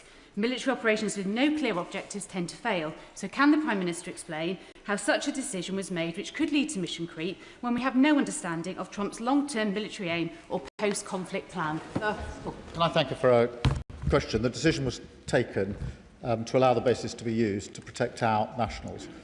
It is worth considering the alternative, which is to recognise the risk to our nationals, have the opportunity to do something about it, and take the decision not to. That would be a dereliction of duty, in my view. Can I respectfully suggest to colleagues, by the time they get onto page 2 of their question, it is too long. Mark Sewards. Thank you, Madam Deputy Speaker. The Iranian regime kills its own people. It funds terrorist proxies in Hamas and Hezbollah. It backs Putin's aggressive war in Ukraine. And now it puts British civilians and our armed forces in the firing line. By some accounts, it is already a failed state.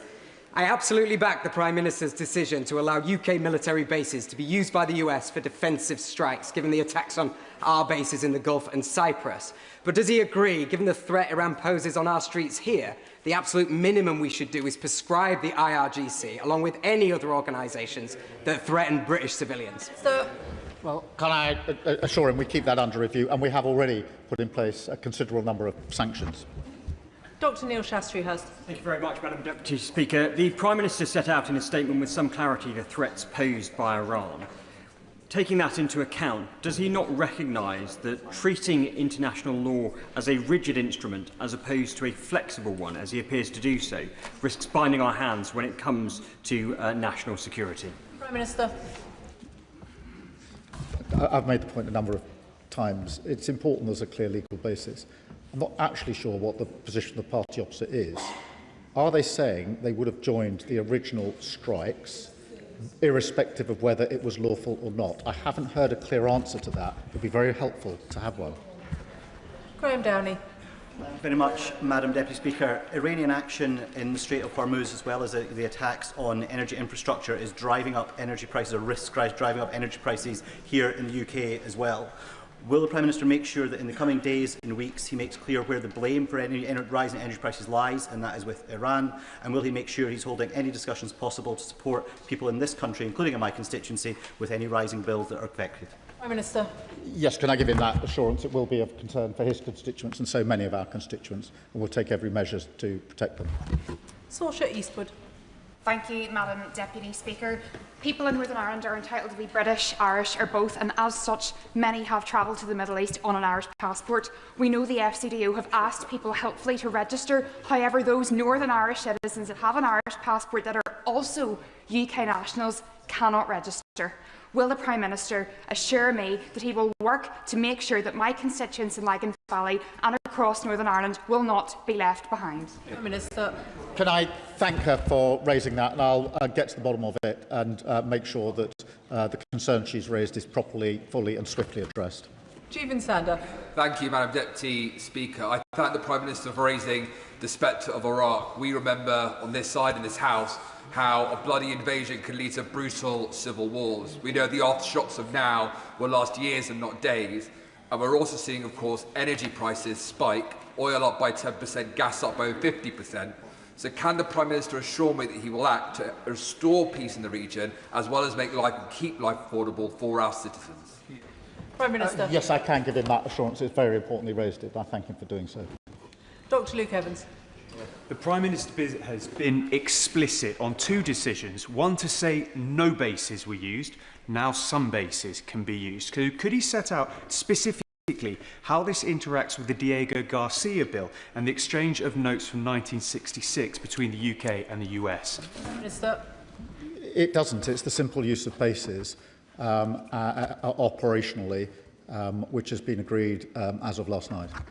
Chris Vince. Thank you, Madam Deputy Speaker. And can I join the Prime Minister in paying tribute to our brave service and personnel who every day work incredibly hard to keep us safe, and also his particular leadership on this matter.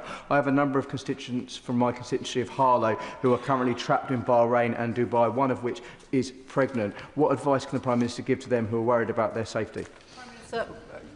Can I thank him for raising the case of his constituents? I'm sure they're very anxious about the situation, and assure them and him that we're working at pace with our allies to get a safe and swift route for them to come out of the region, which is what they all want. Vicky Slade. Thank you, Deputy Speaker. I want to go back to the original attacks. Last year, Trump told us that he was attacking Iran to destroy any possibility of them getting a weapon, and he told us afterwards that he had obliterated the threat for years to come. Given that that was the justification for the attacks last week, and now Israel have said that it had been planned for months, it seems questionable the urgency of the attack. So what can the Prime Minister tell us about determining the facts around the justification for this and the presence of nuclear materials, so the basis of any future action is clear? Prime Minister. I thank her for a question. As I took two decisions over the weekend. The second was allow the bases to be used because of the actions of Iran and the need to protect our citizens, our nationals. Martin Vickers. Thank you, Madam Deputy Speaker. The Father of the House is no longer in his place, but can I put on record my support for the words of caution that he expressed earlier? And can I turn the Prime Minister's attention to oil supplies? It's not just the risks to shipping, but also I understand from contacts in the industry that some refineries in the region are shutting down. Clearly that could have a serious impact on business in this country. Could the Prime Minister assure us that contingency arrangements are in hand to maximise oil supplies? Prime Minister. Can I thank him for raising that issue and assure him that we are taking measures with our allies to safeguard the supply and do all that we can to ensure that we have the energy we need where we need it. Suella Braverman. Whilst the Ayatollah has been toppled, the IRGC remains intact, and the IRGC is indeed the head of the snake as the sponsor of global terrorism. Now, despite many urgings, the previous Conservative government failed to prescribe the IRGC. His government has made the promise to do so. Nothing has happened yet. If not now, then when? Prime Minister. Well, as she will know from her time in office, this is kept under review, but we have put extensive sanctions in, as the previous government did. Alberto Costa. Thank you, Madam Deputy Speaker. Putting aside for a moment the rights and wrongs of the Prime Minister's decision on Saturday morning, can I ask the Prime Minister whether or not the BBC which is in a unique position running BBC Persian language broadcasting into Iran, and given President Trump's wishes for the Iranian people themselves to take control, can the Prime Minister put on record if he will work with the BBC over the coming days to ensure that there's more government funding, wherever necessary, to broadcast what is required to the Iranian people? Prime Minister. Well, it's very important that the BBC reports and broadcasts in the way that it does, and we support them in doing that. Josh Babarindi. Thank you, Madam Deputy Speaker. 23-year-old Eastbourne lad Cameron is currently lying stranded in a Dubai hospital bed after falling very ill during a minutes-long stopover in Dubai over the weekend. During this window, the airspace closed. Cameron's hospital bills are £1,000 a day, which he's being forced to pay up front despite having insurance. Cameron, who's watching, urgently needs to know, 1, when the Prime Minister will outline his repatriation plan, if there will be one. 2, when the Prime Minister will he prioritise British nationals who are clinically vulnerable for repatriation if it is medically safe. And third and finally, will the appropriate minister meet with me and with Cameron's family to ensure that he gets the treatment that he needs before money runs out, and to make sure that we can get Cameron back to Eastbourne safe? Minister. Cameron and his family and loved ones must be extremely worried. If he would pass me the full details of that particular case, I'll make sure that we do whatever we can to assist Cameron and his family. Graham Stewart. Mr. Speaker, the Prime Minister has made it clear that he thinks that there was insufficient imminent threat to justify our going with our allies in the initial strike. But after the act of war, after the attack on UK citizens across the Middle East, many countries of whom were not participating, and on British sovereign territory, that means that we can join in and we could be involved in offensive actions if the Prime Minister so chose. Why is he choosing not to, and why is he pretending it's for a legal reason when that legal reason has disappeared? Prime Minister. We started taking action on Saturday morning with our pilots in the sky across the region, and they've been working ever since. We added to that yesterday afternoon by acceding to the request of the Americans to use our bases for the attacks on the capability of Iran to launch the strikes in the first place. Ayub Khan. Thank you, Madam Deputy Speaker. Can I thank the Prime Minister for accepting that the reason the British Army is not involved is because it would be unlawful and illegal. Thereby, what America has done is illegal. An illegal attack which led to the death of 167 girls aged between 7 and 11. And there are people that are sat in this audience here today, Prime Minister, that oppose refugees coming into this country. The very people that are asking for war. Would the Prime Minister be surprised if we had a sudden influx of refugees because of what's happening? Prime Minister. The actions I've taken have focused on our need to protect our British nationals. I think it's in all of our interests, including our British nationals, that we do all we can to de-escalate the situation as quickly as possible. Martin Wrigley. Thank you very much, Madam Deputy Speaker. I welcome the removal of the abhorrent Iranian regime, having seen the beginning of it 47 years ago when my father was a serving officer in the British Embassy and we knew the Americans taken hostage. So may I add my thanks to our current serving personnel who are putting their lives at risk.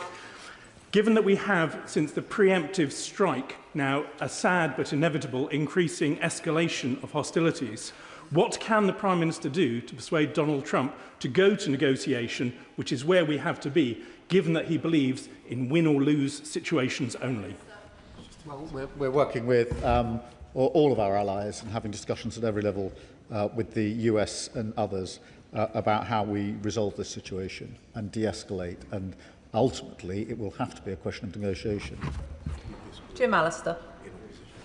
I do not underestimate for one moment the gravity of any government deciding to place its brave servicemen and women in harm's way. But in circumstances where our bases and our citizens are being targeted by the terror machine that is Iran, why are we still, as United Kingdom government, equivocating over whether we are actively on the side of those determined to liquidate the threat? Why the equivocation? We're not. Pilots have been in the sky since Saturday morning, hours after the attack, risking their lives. I'm grateful for them for doing so. They went straight up there, and they've been up there ever since. No equivocation. They went up straight away, and it was the right thing to do. Claire Young. Thank you, Madam Deputy Speaker. This conflict has grounded troubles at Doha, including a constituent who has 3 young children waiting at home. Following his conversation with Qatari leaders, can the Prime Minister explain how evacuations will be prioritised and what support on the ground is being provided to those who are simply expecting to pass through? Prime Minister. Yeah, can I reassure we're working with Qataris and others to ensure that we're able to get everybody to safety and security as quickly as possible. And they're evolving plans, as she will appreciate. It's a difficult situation, but I can assure her we're doing everything we can to get people out safely. They're our first priority. Adnan Hussain. As the Prime Minister admits, after the illegal preemptive strikes and the killing of Iran's leader, Iran has become more aggressive and more unpredictable in the region. So I ask, how can we possibly assure that further strikes, further attacks, further aggression will somehow calm the situation? Britain must not contribute to another conflict whose legality is in serious doubt. Will the Prime Minister now commit to upholding international law unequivocally and to publishing the government's legal advice and to pressing instead for an immediate ceasefire and for a return to diplomacy rather than risking and allowing the United Kingdom to be drawn into another unlawful war? It's my duty to protect British nationals. We have 300,000 in the region, and you've heard the anxiety from various members about their constituents who are trapped in that situation, only too aware of the danger that they're facing. It's my duty to ensure that the risk to them is reduced. That's why we took the action we did over the weekend. Chris Coughlin. Deputy Speaker, British Lance Corporal Brodie Gillen was killed by an Iranian ballistic missile in Iraq in 2020. When I arrived as a soldier 3 months later, our base came under attack from Iranian proxy militias 8 times. The Iranian regime has gunned down tens of thousands of protesters in recent weeks. Morality is complex. I entirely support the Prime Minister on his view of the need for a negotiated settlement, given sadly that the risks of regime change. But does the Prime Minister agree with me that any negotiated settlement needs to include protections against reprisals for protesters? Prime Minister.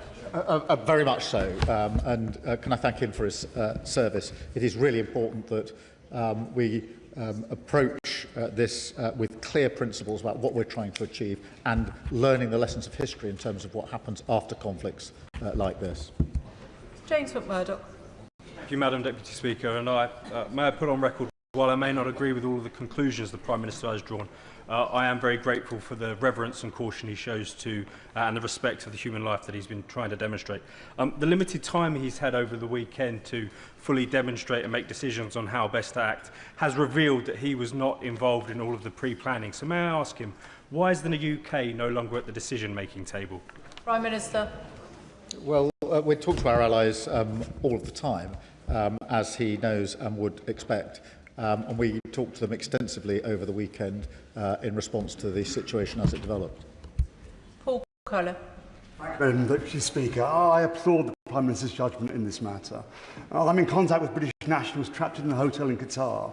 They texted me a few minutes ago to say there has been a lack of messaging from our government to those of us who are seeing missiles passing overhead and more than 30 explosions just today. They're desperate for news on evacuation plans, but the consulate auto-reply is currently advising them on how best to enjoy Ramadan.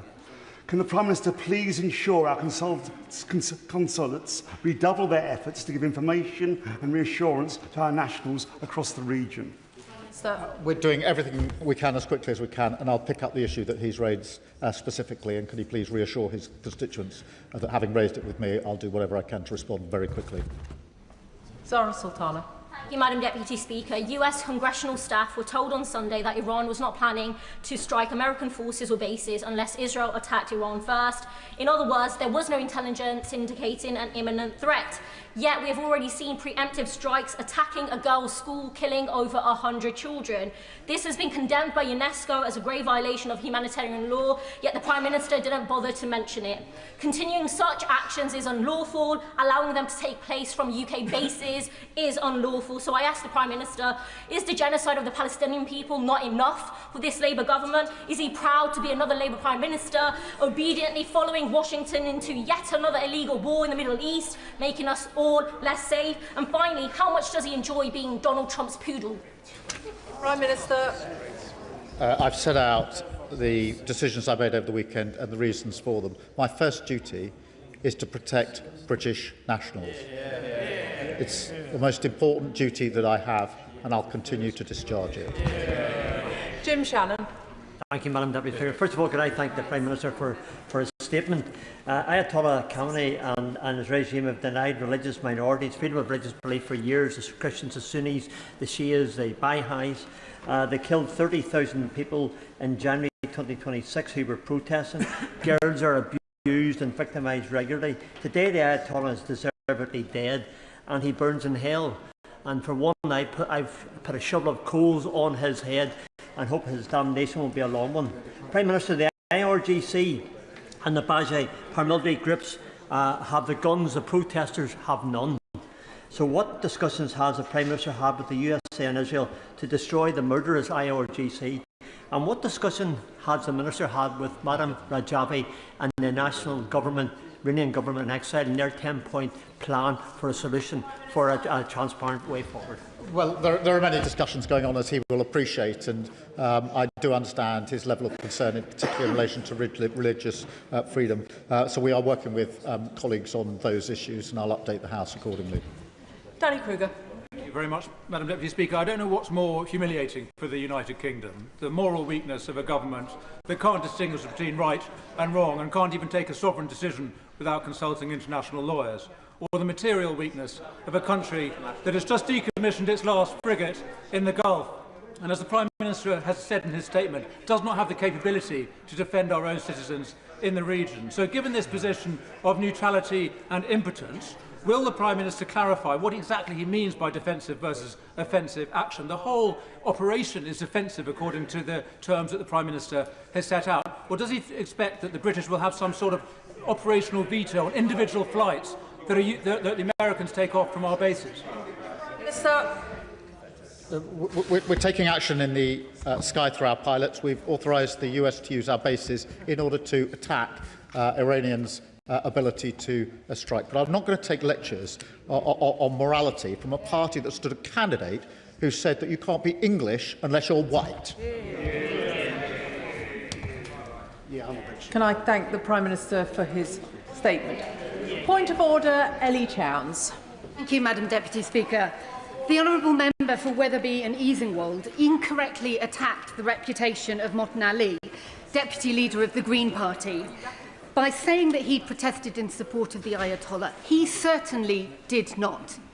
Mohsen Ali attended a CND Stop the War anti-war protest in support of his principles of being anti-war and pro-democracy and diplomacy. What advice can you give me about correcting the record regarding this serious false accusation? Can I thank the honourable member for giving notice of her point of order? I assume she also informed the honourable member for Wetherby and Easingwold that she was going to refer to him. As she will know, members themselves are responsible for the accuracy of their words in the chamber. If correction is needed, I'm sure one will be forthcoming. For now, she has placed her own view on the record. Which brings us to presentation of Bill. Rebecca Smith. Autonomous Maritime Vessels Regulation Bill. Second reading what day? Friday the 17th of April. Friday the 17th of April.